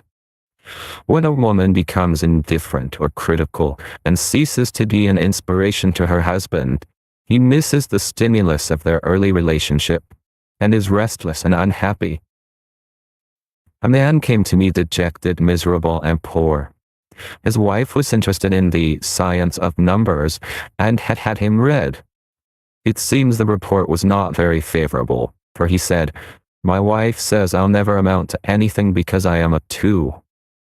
I replied, I don't care what your number is, you are a perfect idea in divine mind, and we will demand the success and prosperity which are already planned for you by that infinite intelligence. Within a few weeks he had a very fine position, and a year or two later he achieved a brilliant success as a writer. No man is a success in business unless he loves his work. The picture the artist paints for love of his art is his greatest work. The potboiler is always something to live down. No man can attract money if he despises it. Many people are kept in poverty by saying, "Money means nothing to me, I have a contempt for people who have it." This is the reason that so many artists are poor. Their contempt for money separates them from it. I remember hearing one artist say of another, "He's no good as an artist, but he has money in the bank." This attitude of mind, of course, separates man from his supply. You must be in harmony with a thing in order to attract it. Money is God in manifestation, as freedom from want and limitation, but it must be always kept in circulation and put to right uses. Hoarding and saving react with grim vengeance. This does not mean that man should not have houses and lots, stocks and bonds, for the barns of the righteous man shall be full. It means that man should not hoard even the principal if an occasion arises when money is necessary. In letting it go out fearlessly and cheerfully, he opens the way for more to come in, for God is man's unfailing and inexhaustible supply. This is the spiritual attitude towards money, and the great bank of the universal never fails. We see an example of hoarding in the film production of Greed. The woman won $5,000 in a lottery, but would not spend it. She hoarded and saved, let her husband suffer and starve, and eventually she scrubbed floors for a living. She loved the money itself and put it above everything, and one night she was murdered and the money taken from her. This is an example of where love of money is the root of all evil. Money in itself is good and beneficial, but used for destructive purposes, hoarded and saved, or considered more important than love, brings disease and disaster, and the loss of the money itself. Follow the path of love, and all things are added, for God is love, and God is supply. Follow the path of selfishness and greed, and the supply vanishes, or man is separated from it. For example, I knew the case of a very rich woman who hoarded her income. She rarely gave anything away, but bought and bought and bought things for herself. She was very fond of necklaces, and a friend once asked her how many she possessed. She replied, 67. She bought them and put them away, carefully wrapped in tissue paper. Had she used the necklaces, it would have been quite legitimate, but she was violating the law of use. Her closets were filled with clothes she never wore, and jewels which never saw the light. The old woman's arms were gradually becoming paralyzed from holding on to things, and eventually she was considered incapable of looking after her affairs, and her wealth was handed over to others to manage. So man, in ignorance of the law, brings about his own destruction. All disease, all unhappiness, come from the violation of the law of love. Man's boomerangs of hate, resentment, and criticism come back laden with sickness and sorrow.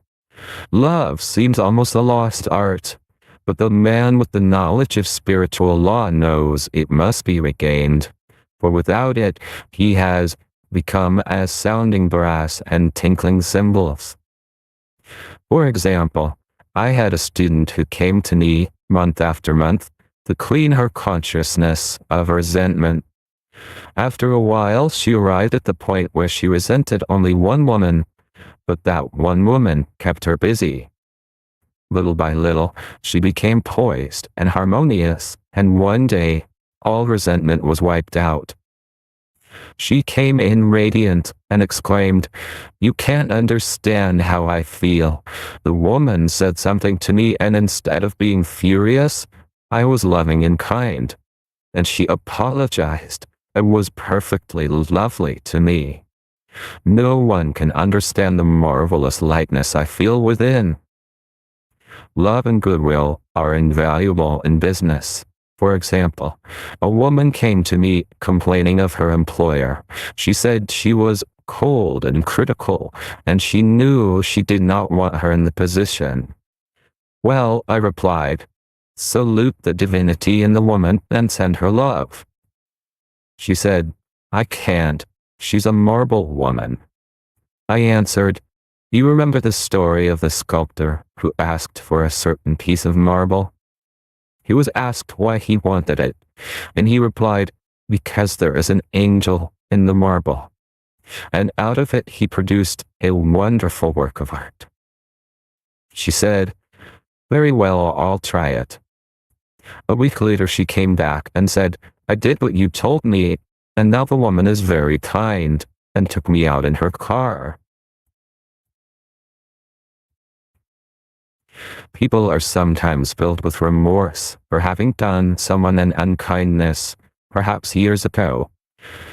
If the wrong cannot be righted, its effect can be neutralized by doing someone a kindness in the present. This one thing I do, forgetting those things which are behind, and reaching forth unto those things which are before. Sorrow, regret, and remorse tear down the cells of the body, and poison the atmosphere of the individual. A woman said to me in deep sorrow, treat me to be happy and joyous, for my sorrow makes me so irritable with the members of my family that I keep making more karma. I was asked to treat a woman who was mourning for her daughter. I denied all belief in loss and separation and affirmed that God was the woman's joy, love, and peace. The woman gained her poise at once, but sent word by her son not to treat any longer, because she was so happy it wasn't respectable. So, mortal mind loves to hang on to its griefs and regrets. I knew a woman who went about bragging of her troubles, so, of course, she always had something to brag about. The old idea was, if a woman did not worry about her children, she was not a good mother. Now we know that mother fear is responsible for many of the diseases and accidents which come into the lives of children. For fear pictures vividly the disease or situation feared, and these pictures objectify if not neutralized. Happy is the mother who can say sincerely that she puts her child in God's hands and therefore knows that he is divinely protected. For example, a woman awoke suddenly in the night, feeling her brother was in great danger. Instead of giving in to her fears, she commenced making statements of truth, saying, man is a perfect idea in divine mind, and is always in his right place. Therefore, my brother is in his right place and is divinely protected. The next day she found that her brother had been in close proximity to an explosion in a mine, but had miraculously escaped. So man is his brother's keeper, in thought, and every man should know that the thing he loves dwells in the secret place of the Most High, and abides under the shadow of the Almighty. There shall no evil befall thee, neither shall any plague come nigh thy dwelling. Perfect love casteth out fear. He that feareth is not made perfect in love, and love is the fulfilling of the law.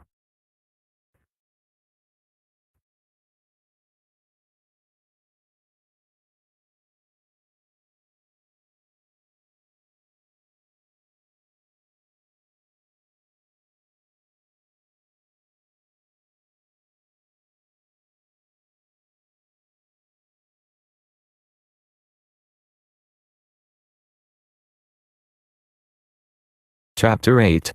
Intuition or Guidance. In all thy ways acknowledge him, and he shall direct thy paths. There is nothing too great of accomplishment for the man who knows the power of his word, and who follows his intuitive leads. By the word he starts in action unseen forces and can rebuild his body or remold his affairs. It is therefore of the utmost importance to choose the right words, and the student carefully selects the affirmation he wishes to catapult into the invisible. He knows that God is his supply, and that there is a supply for every demand, and that his spoken word releases this supply. Ask and ye shall receive. Man must make the first move. Draw nigh to God, and he will draw nigh to you. I have often been asked just how to make a demonstration. I reply, speak the word, and then do not do anything until you get a definite lead. Demand the lead, saying, Infinite Spirit, reveal to me the way. Let me know if there's anything for me to do. The answer will come through intuition, or hunch, a chance remark from someone, or a passage in a book, etc., etc. The answers are sometimes quite startling in their exactness. For example, a woman desired a large sum of money. She spoke the words, Infinite Spirit, open the way for my immediate supply. Let all that is mine by divine right now reach me in great avalanches of abundance. Then she added, give me a definite lead. Let me know if there is anything for me to do. The thought came quickly. Give a certain friend, who had helped her spiritually, $100. She told her friend, who said, wait and get another lead before giving it. So she waited, and that day met a woman who said to her, I gave someone $1 today. It was just as much for me as it would be for you to give someone 100. This was indeed an unmistakable lead, so she knew she was right in giving the $100. It was a gift which proved a great investment, for shortly after that, a large sum of money came to her in a remarkable way. Giving opens the way for receiving. In order to create activity in finances, one should give. Tithing, or giving 1/10 of one's income, is an old Jewish custom and is sure to bring increase. Many of the richest men in the country have been tithers and have never known it to fail as an investment. The 10th part goes forth and returns blessed and multiplied, but the gift or tithe must be given with love and cheerfulness, for God loveth a cheerful giver. Bills should be paid cheerfully. All money should be sent forth fearlessly and with a blessing. This attitude of mind makes man master of money. It is his to obey, and his spoken word then opens vast reservoirs of wealth. Man himself limits his supply by his limited vision. Sometimes the student has a great realization of wealth, but is afraid to act. The vision and action must go hand in hand, as in the case of the man who bought the fur-lined overcoat. A woman came to me asking me to speak the word for a position. So I demanded, Infinite Spirit, open the way for this woman's right position. Never ask for just a position. Ask for the right position, the place already planned in divine mind, as it is the only one that will give satisfaction. I then gave thanks that she had already received, and that it would manifest quickly. Very soon she had 3 positions offered her, 2 in New York and 1 in Palm Beach, and she did not know which one to choose. I said, ask for a definite lead. The time was almost up and was still undecided when one day she telephoned. When I woke up this morning, I could smell Palm Beach. She had been there before and knew its balmy fragrance. I replied, well, if you can smell Palm Beach from here, it's certainly your lead. She accepted the position, and it proved a great success. Often one's lead comes at an unexpected time. One day, I was walking down the street, when suddenly I felt a strong urge to go to a certain bakery, a block or 2 away. The reasoning mind resisted, arguing, there is nothing there that you want. However, I had learned not to reason, So I went to the bakery, looked at everything, and there was certainly nothing there that I wanted. But coming out, I encountered a woman I had thought of often and who was in great need of the help which I could give her. So often, one goes for one thing and finds another. Intuition is a spiritual faculty and does not explain, but simply points the way. A person often receives a lead during a treatment. The idea that comes may seem quite irrelevant, but some of God's leadings are mysterious. In the class one day, I was treating that each individual would receive a definite lead. A woman came to me afterwards and said, "While you were treating, I got the hunch to take my furniture out of storage and get an apartment." The woman had come to be treated for health. I told her I knew in getting a home of her own, her health would improve, and I added, "I believe your trouble, which is a congestion, has come from having things stored away. Congestion of things causes congestion in the body. You have violated the law of use, and your body is paying the penalty." So I gave thanks that divine order was established in her mind, body, and affairs. People little dream of how their affairs react on the body. There is a mental correspondence for every disease. A person might receive instantaneous healing through the realization of his body being a perfect idea in divine mind, and therefore whole and perfect. But if he continues his destructive thinking, hoarding, hating, fearing, condemning, the disease will return. Jesus Christ knew that all sickness came from sin, but admonished the leper after the healing to go and sin no more, lest a worse thing come upon him. So man's soul, or subconscious mind, must be washed whiter than snow for permanent healing. And the metaphysician is always delving deep for the correspondence. Jesus Christ said, "Condemn not, lest ye also be condemned. Judge not, lest ye be judged." Many people have attracted disease and unhappiness through the condemnation of others. What man condemns in others, he attracts to himself. For example, a friend came to me in anger and distress because her husband had deserted her for another woman.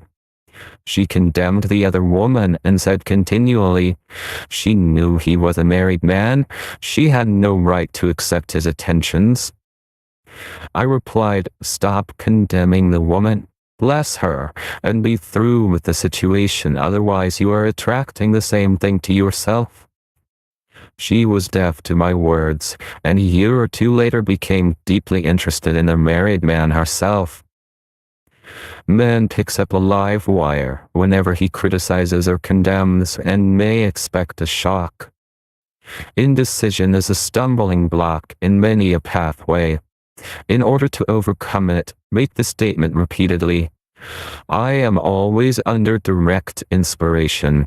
I make right decisions quickly." These words impress the subconscious, and soon one finds himself awake and alert, making his right moves without hesitation. I have found it destructive to look to the psychic plane for guidance, as it is the plane of many minds and not the one mind. As man opens his mind to subjectivity, he becomes a target for destructive forces. The psychic plane is the result of man's mortal thought, and is on the plane of opposites. He may receive either good or bad messages. The science of numbers and the reading of horoscopes keep man down the mental or mortal plane, for they deal only with the karmic path. I know of a man who should have been dead years ago according to his horoscope, but he is alive and a leader of one of the biggest movements in this country for the uplift of humanity. It takes a very strong mind to neutralize a prophecy of evil. The student should declare, Every false prophecy shall come to naught. Every plan my Father in heaven has not planned shall be dissolved and dissipated. The divine idea now comes to pass. However, if any good message has ever been given one of coming happiness or wealth, harbor and expect it, and it will manifest sooner or later through the law of expectancy. Man's will should be used to back the universal will. I will that the will of God be done. It is God's will to give every man every righteous desire of his heart, and man's will should be used to hold the perfect vision without wavering. The prodigal son said, I will arise and go to my father. It is indeed often an effort of the will to leave the husks and swine of mortal thinking. It is so much easier for the average person to have fear than faith. So faith is an effort of the will. As man becomes spiritually awakened, he recognizes that any external inharmony is the correspondence of mental inharmony. If he stumbles or falls, he may know he is stumbling or falling in consciousness.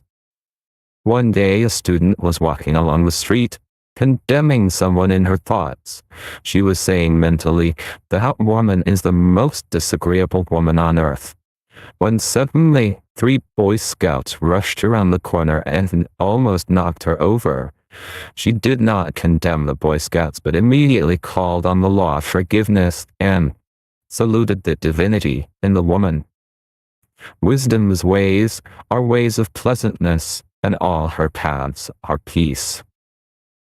When one has made his demands upon the universal, he must be ready for surprises. Everything may seem to be going wrong, when in reality it is going right. For example, a woman was told that there was no loss in divine mind, therefore she cannot lose anything which belonged to her. Anything lost would be returned, or she would receive its equivalent. Several years previously she had lost $2,000. She had loaned the money to a relative during her lifetime, but the relative had died, leaving no mention of it in her will. The woman was resentful and angry, and as she had no written statement of the transaction, she never received the money, so she determined to deny the loss and collect the $2,000 from the Bank of the Universal. She had to begin by forgiving the woman, as resentment and unforgiveness closed the door of this wonderful bank. She made this statement, I deny loss. There is no loss in divine mind. Therefore, I cannot lose the $2,000 which belong to me by divine right. As one door shuts, another opens. She was living in an apartment house which was for sale, and in the lease was a clause stating that if the house was sold, the tenants would be required to move out within 90 days. Suddenly, the landlord broke the leases and raised the rent. Again, injustice was on her pathway, but this time she was undisturbed. She blessed the landlord and said, as the rent has been raised, it means that I'll be that much richer, for God is my supply. The new leases were made out for the advanced rent, but by some divine mistake, the 90-day clause had been forgotten. Soon after, the landlord had an opportunity to sell the house. On account of the mistake in the new leases, the tenants held possession for another year. The agent offered each tenant $200 if he would vacate. Several families moved. 3 remained, including the woman. A month or 2 passed, and the agent again appeared. This time he said to the woman, will you break your lease for the sum of $1,500? It flashed upon her, here comes the $2,000. She remembered having said to friends in the house, we will all act together if anything more is said about leaving. So her lead was to consult her friends. These friends said, well, if they have offered you $1,500, they will certainly give $2,000. So she received a check for $2,000 for giving up the apartment. It was certainly a remarkable working of the law, and the apparent injustice was merely an opening for the way for her demonstration. It proved that there is no loss, and when man takes his spiritual stand, he collects all that is his from this great reservoir of good. I will restore to you the years the locusts have eaten. The locusts are the doubts, fears, resentments, and regrets of mortal thinking. These adverse thoughts alone rob man, for no man gives to himself but himself, and no man takes away from himself but himself. Man is here to prove God and to bear witness to the truth. And he can only prove God by bringing plenty out of lack, and justice out of injustice. Prove me now herewith, saith the Lord of hosts, if I will not open you the windows of heaven, and pour out a blessing, that there shall be not room enough to receive it. Chapter 9, Perfect Self-Expression, or the Divine Design. No wind can drive my bark astray, nor change the tide of destiny. There is for each man perfect self-expression. There is a place which he is to fill, and no one else can fill, something which he is to do, which no one else can do. It is his destiny. This achievement is held a perfect idea in divine mind, awaiting man's recognition. As the imaging faculty is the creative faculty, it is necessary for man to see the idea before it can manifest. So man's highest demand is for the divine design of his life.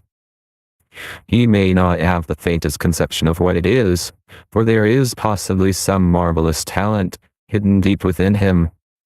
His demand should be, Infinite Spirit, open the way for the divine design of my life to manifest. Let the genius within me now be released. Let me see clearly the perfect plan. The perfect plan includes health, wealth, love, and perfect self-expression. This is the square of life, which brings perfect happiness. When one has made this demand, he may find great changes taking place in his life, for nearly every man has wandered far from the divine design. I know in one woman's case, it was as though a cyclone had struck her affairs, but readjustments came quickly, and new and wonderful conditions took the place of old ones. Perfect self-expression will never be labor, but of such absorbing interest that it will seem almost like play. The student knows also, as man comes into the world financed by God, the supply needed for his perfect self-expression will be at hand. Many a genius has struggled for years with the problem of supply, when his spoken word and faith would have released quickly the necessary funds. For example, after the class one day, a man came to me and handed me a cent. He said, I have just 7 cents in the world, and I'm going to give you one, where I have faith in the power of your spoken word. I want you to speak the word for my perfect self-expression and prosperity. I spoke the word and did not see him again until a year later. He came in one day, successful and happy, with a roll of yellow bills in a pocket. He said, immediately after he spoke the word, I had a position offered me in a distant city, and am now demonstrating health, happiness, and supply. A woman's self-expression may be in becoming a perfect wife, a perfect mother, a perfect homemaker, and not necessarily in having a public career. Demand definite leads, and the way will be made easy and successful. One should not visualize or force a mental picture. When he demands the divine design, to come into his conscious mind, he will receive flashes of inspiration and begin to see himself making some great accomplishment. This is the picture or idea he must hold without wavering. The thing man seeks is seeking him. The telephone was seeking Bell. Parents should never force careers and professions upon their children. With a knowledge of spiritual truth, the divine plan could be spoken for early in childhood or prenatally. A prenatal treatment should be, let the God in this child have perfect self-expression. Let the divine design of his mind, body, and affairs be made manifest throughout his life, throughout eternity. God's will be done, not man's. God's pattern, not man's pattern, is the command we find running through all the scriptures, and the Bible is a book dealing with the science of the mind. It is a book telling man how to release his soul or subconscious mind from bondage. The battles described are pictures of man waging war against mortal thoughts. A man's foes shall be they of his own household. Every man is Jehoshaphat, and every man is David, who slays Goliath, mortal thinking, with the little white stone, faith. So man must be careful that he is not the wicked and slothful servant who buried his talent. There is a terrible penalty to be paid for not using one's ability. Often, fear stands between man and his perfect self-expression. Stage fright has hampered many a genius. This may be overcome by the spoken word or treatment. The individual then loses all self-consciousness and feels simply that he is a channel for infinite intelligence to express itself through. He is under direct inspiration, fearless and confident, for he feels that it is the Father within who does the work. A young boy came often to my class with his mother. He asked me to speak the word for his coming examinations at school. I told him to make the statement, I am one with infinite intelligence. I know everything I should know on this subject. He had an excellent knowledge of history but was not sure of his arithmetic. I saw him afterwards and he said, I spoke the word for my arithmetic and passed with the highest honors, but I thought I could depend upon myself for history and got a very poor mark. Man often receives a setback when he is too sure of himself, which means he is trusting to his personality and not the Father within. Another of my students gave me an example of this. She took an extended trip abroad one summer, visiting many countries where she was ignorant of the languages. She was calling for guidance and protection every minute, and her affairs went smoothly and miraculously. Her luggage was never delayed nor lost. Accommodations were always ready for her at the best hotels, and she had perfect service wherever she went. She returned to New York. Knowing the language, she felt God was no longer necessary, so looked after her affairs in an ordinary manner. Everything went wrong. Her trunks delayed, amid inharmony and confusion. The student must form the habit of practicing the presence of God every minute. In all thy ways acknowledge him. Nothing is too small or too great. Sometimes an insignificant incident may be the turning point in a man's life. Robert Fulton, watching some boiling water simmering in a tea kettle, saw a steamboat. I have seen a student often keep back his demonstration through resistance or pointing the way.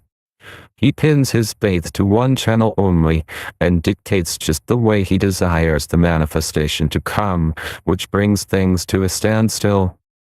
My way, not your way, is the command of infinite intelligence. Like all power, be it steam or electricity, it must have a non-resistant engine or instrument to work through, and man is that engine or instrument. Over and over again, man is told to stand still.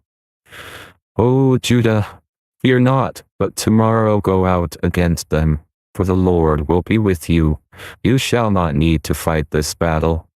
Set yourselves, stand ye still, and see the salvation of the Lord with you.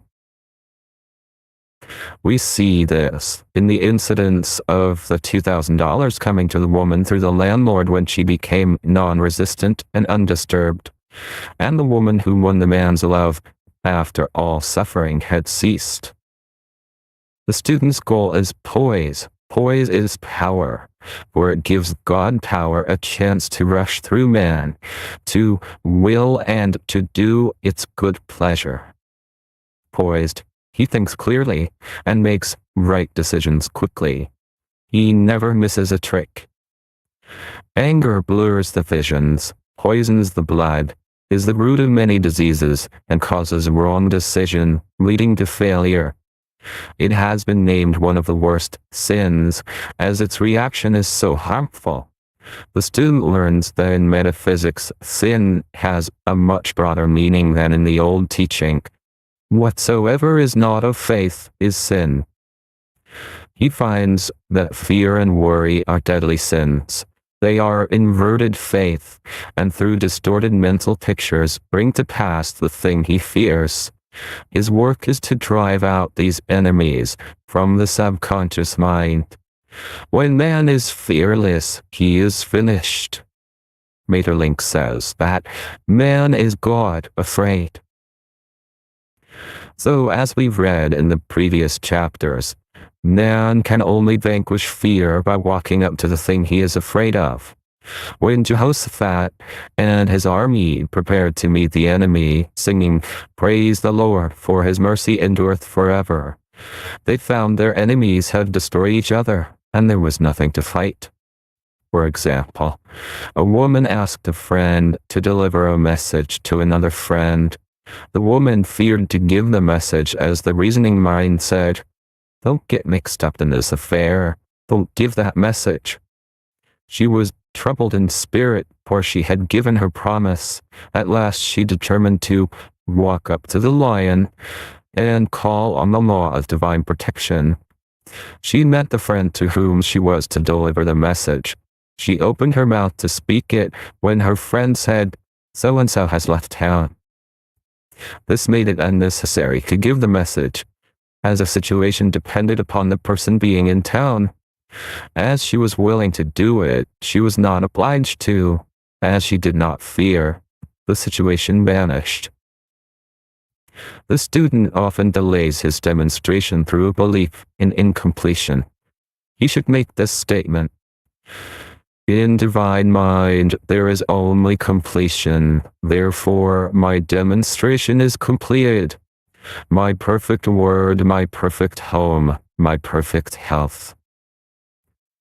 Whatever he demands are perfect ideas registered in divine mind, and must manifest under grace in a perfect way. He gives thanks he has already received on the invisible, and makes active preparation for receiving on the visible. One of my students was in need of a financial demonstration. She came to me and asked why it was not completed. I replied, "Perhaps you are in the habit of leaving things unfinished, and the subconscious has gotten into the habit of not completing. As the without, so the within." She said, "You are right. I often begin things and never finish them. I'll go home and finish something I commenced weeks ago, and I know it will be symbolic of my demonstration." So she sewed assiduously, and the article was soon completed. Shortly thereafter, the money came in a most curious manner. Her husband was paid his salary twice that month. He told the people of their mistake, and they sent word to keep it. When man asks, believing he must receive, for God creates his own channels. I have been sometimes asked, suppose one has several talents, how is he to know which one to choose? Demand to be shown definitely.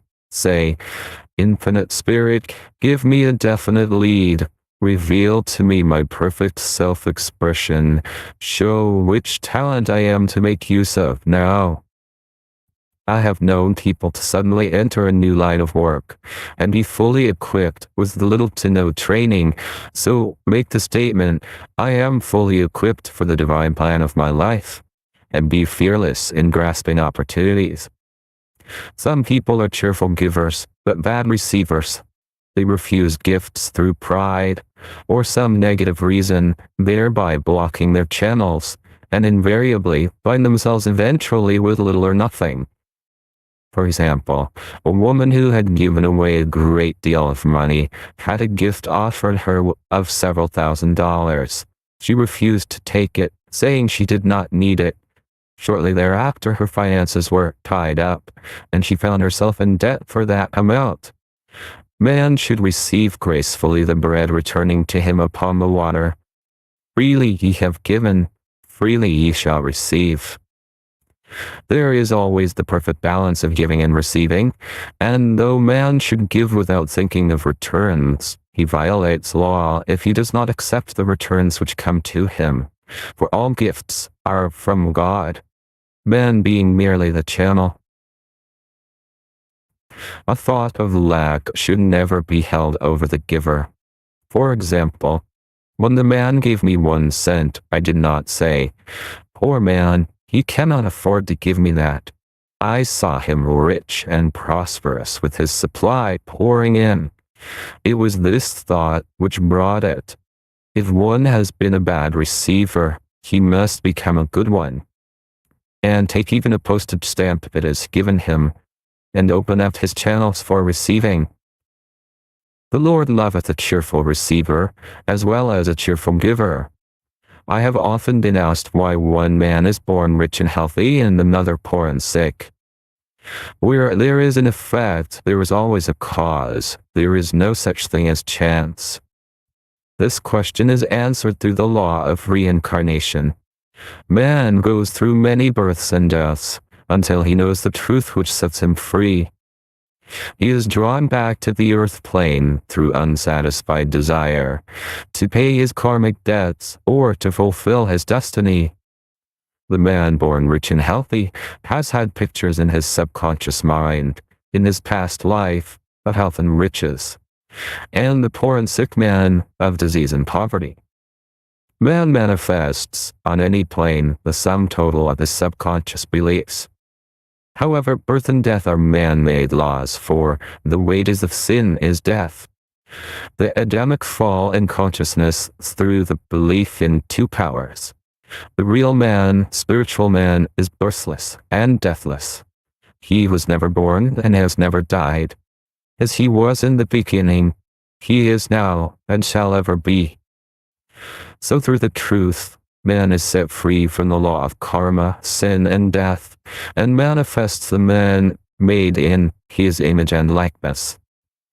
Man's freedom comes through fulfilling his destiny, bringing into manifestation the divine design of his life. His Lord will say unto him, "Well done, thou good and faithful servant. Thou hast been faithful over a few things. I will make thee ruler over many things," death itself. Enter thou into the joy of thy Lord, eternal life. Chapter 10. Denials and Affirmations. Thou shalt also decree a thing, and it shall be established unto thee. All the good that is to be made manifest in man's life is already an accomplished fact in divine mind, and is released through man's recognition or spoken word. So he must be careful to decree that only the divine idea be made manifest, for often he decrees through his idle words, failure or misfortune. It is therefore of the utmost importance to word one's demands correctly, as stated in a previous chapter. If one desires a home, friend, position, or any other good thing, make the demand for the divine selection. For example, Infinite Spirit, open the way for my right home, my right friend, my right position. I give thanks that it now manifests under grace in a perfect way. The latter part of this statement is most important. For example, I knew a woman who demanded $1,000. Her daughter was injured and they received $1,000 indemnity, so it did not come in a perfect way. The demand should have been worded in this way. Infinite Spirit, I give thanks that the $1,000, which is mine by divine right, is now released and reaches me under grace, in a perfect way. As one grows in a financial consciousness, he should demand that the enormous sums of money which are his by divine right reach him under grace in perfect ways. It is impossible for man to release more than he thinks is possible, for one is bound by the limited expectancies of the subconscious.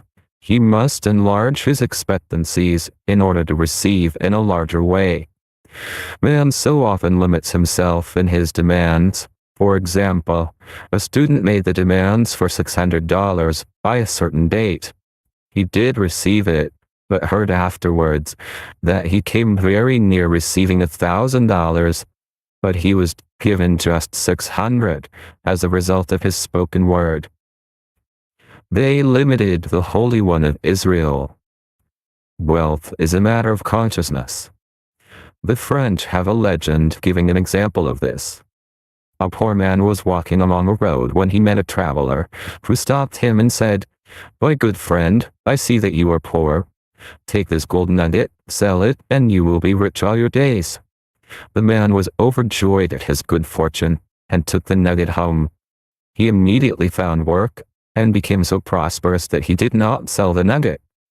Years passed, and he became a very rich man. One day he met a poor man on the road. He stopped him and said, "My good friend, I will give you this gold nugget, which, if you sell, will make you rich for life." The mendicant took the nugget, had it valued, and found it was only brass. So we see, the first man became rich through feeling rich, thinking the nugget was gold. Every man has within him a gold nugget. It is his consciousness of gold, of opulence, which brings riches into his life.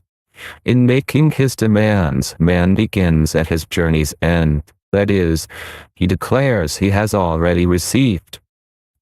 "Before ye call, I shall answer." Continually affirming establishes the belief in the subconscious. It would not be necessary to make an affirmation more than once if one had perfect faith. One should not plead or supplicate, but give thanks repeatedly that he has received. The desert shall rejoice and blossom as the rose. This rejoicing, which is yet in the desert state of consciousness, opens the way for release. The Lord's Prayer is in the form of command and demand. "Give us this day our daily bread, and forgive us our debts as we forgive our debtors," and ends in praise. "For thine is the kingdom and the power and the glory forever. Amen. Concerning the works of my hands command ye me." So prayer is command and demand, praise and thanksgiving. The student's work is in making himself believe that, with God, all things are possible. This is easy enough to state in the abstract, but a little more difficult when confronted with a problem. For example, it was necessary for a woman to demonstrate a large sum of money within a stated time.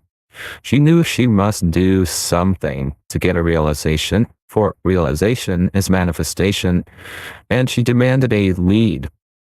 She was walking through a department store when she saw a very beautiful pink enamel paper cutter. She felt the pull towards it. The thought came, "I have the paper cutter good enough to open letters containing large checks." So she bought the paper cutter, which the reasoning mind would have called an extravagance. When she held it in her hand, she had a flash of a picture of herself opening an envelope containing a large check, and within a few weeks she received the money. The pink paper cutter was her bridge of active faith. Many stories are told of the power of the subconscious when directed in faith. For example, a man was spending the night in a farmhouse. The windows of the room had been nailed down, and in the middle of the night he felt suffocated and made his way in the dark to the window. He could not open it, so he smashed the pane with his fist, drew in drafts of fine fresh air, and had a wonderful night's sleep. The next morning, he found he had smashed the glass of a bookcase, and the window had remained closed during the whole night. He had supplied himself with oxygen simply by his thought of oxygen. When a student starts out to demonstrate, he should never turn back. Let not that man who wavers think that he shall receive anything of the Lord. A student once made this wonderful statement: "When I ask the Father for anything, I put my foot down and I say, 'Father, I'll take nothing less than I've asked for, but more.'" So man should never compromise. Having done all, stand. This is sometimes the most difficult time of demonstrating. The temptation comes to give up, to turn back, to compromise. He also serves who only stands and waits. Demonstrations often come at the 11th hour because man then lets go, that is, stops reasoning, and infinite intelligence has a chance to work. Man's dreary desires are answered drearily, and his impatient desires, long delayed, were violently fulfilled.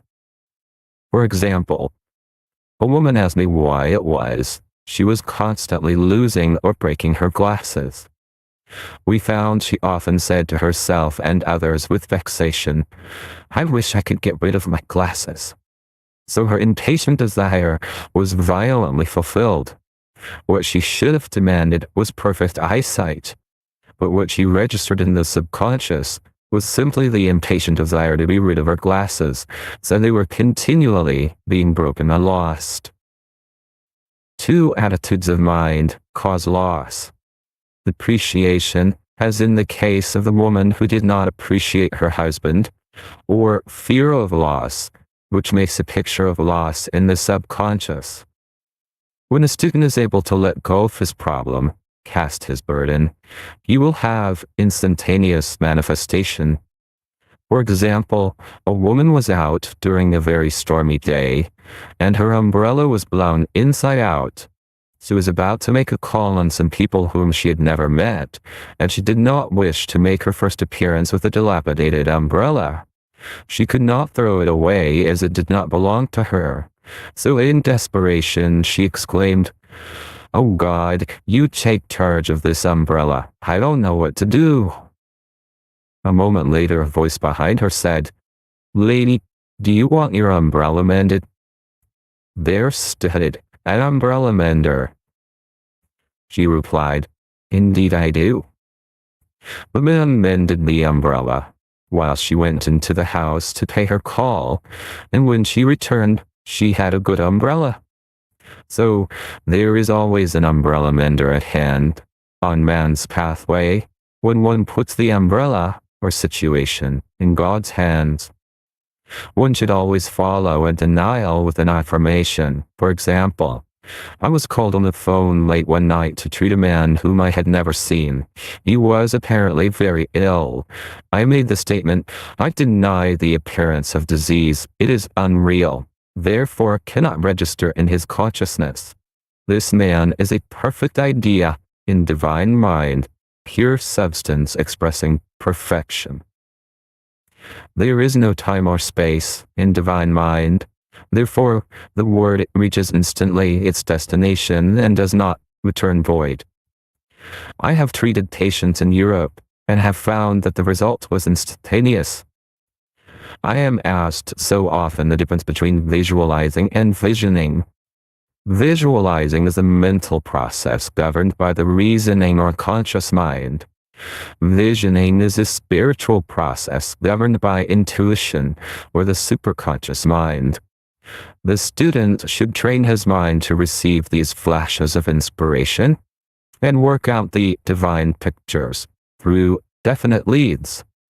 When a man can say, I desire only that which God desires for me, his false desires fade from the consciousness and a new set of blueprints is given him by the master architect, the God within. God's plan for each man transcends the limitation of the reasoning mind and is always the square of life, containing health, wealth, love, and perfect self-expression. Many a man is building for himself in imagination a bungalow when he should be building a palace. If a student tries to force a demonstration through the reasoning mind, he brings it to a standstill. I will hasten it, saith the Lord. He should act only through intuition, or definite leads. Rest in the Lord and wait patiently. Trust also in Him, and He will bring it to pass. I have seen the law work in the most astonishing manner. For example, a student stated that it was necessary for her to have $100 by the following day. It was a debt of vital importance which had to be met. I spoke the word, declaring spirit was never too late, and that the supply was at hand. That evening she phoned me of the miracle. She said that the thought came to her to go to her safety deposit box at the bank to examine some papers. She looked over the papers, and at the bottom of the box was a new $100 bill. She was astounded, and she said she knew she had never put it there, for she had gone through the papers many times. It may have been a materialization, as Jesus Christ materialized the loaves and fishes. Man will reach the stage where his word is made flesh, or materialized instantly. The fields ripe with the harvest will manifest immediately, as in all of the miracles of Jesus Christ. There is a tremendous power alone in the name Jesus Christ. It stands for truth made manifest. He said, whatsoever ye ask the Father in my name, he will give it to you. The power of this name raises the student into the fourth dimension, where he is freed from all astral and psychic influences, and he becomes unconditioned and absolute, as God himself is unconditioned and absolute. I have seen many healings accomplished by using the words, in the name of Jesus Christ. Christ was both person and principle, and the Christ within each man is his Redeemer and salvation. The Christ within is his own fourth-dimensional self, the man made in God's image and likeness. This is the self which has never failed, never known sickness or sorrow, was never born and has never died. It is the resurrection and the life of each man. No man cometh to the Father save by the Son, means that God, the universal, working on the place of the particular, becomes the Christ in man. And the Holy Ghost means God in action. So daily, man is manifesting the Trinity of the Father, Son, and Holy Ghost. Man should make an art of thinking. The master thinker is an artist, and is careful to paint only the divine designs upon the canvas of his mind, and he paints these pictures with masterly strokes of power and decision, having perfect faith that there is no power to mar their perfection, and that they shall manifest in his life the ideal made real. All power is given man, through right thinking, to bring his heaven upon his earth, and this is the goal of the game of life. The simple rules are fearless faith, non-resistance, and love. May each reader be now freed from that thing which has held him in bondage through the ages, standing between him and his own, and know the truth which makes him free. Free to fulfill his destiny, to bring into manifestation the divine design of his life, health, wealth, love, and perfect self-expression. Be ye transformed by the renewing of your mind. Chapter 11. Denials and Affirmations. for prosperity. God is my unfailing supply, and large sums of money come to me quickly, under grace, in perfect ways. For right conditions. Every plan my Father in heaven has not planned shall be dissolved and dissipated, and the divine idea now comes to pass. For right conditions. Only that which is true of God is true of me, for I and the Father are one. For faith. As I am one with God, I am one with my good. For God is both the giver and the gift. I cannot separate the giver from the gift. For right conditions. Divine love now dissolves and dissipates every wrong condition in my mind, body, and affairs. Divine love is the most powerful chemical in the universe, and dissolves everything which is not of itself. For health. Divine love fills my consciousness with health, and every cell in my body is filled with light. For the eyesight. My eyes are God's eyes. I see with the eyes of spirit. I see clearly the open way. There are no obstacles on my pathway. I see clearly the perfect plan. For guidance. I am divinely sensitive to my intuitive leads, and give instant obedience to thy will. For the hearing. My ears are God's ears. I hear with the ears of spirit. I am non-resistant, and am willing to be led.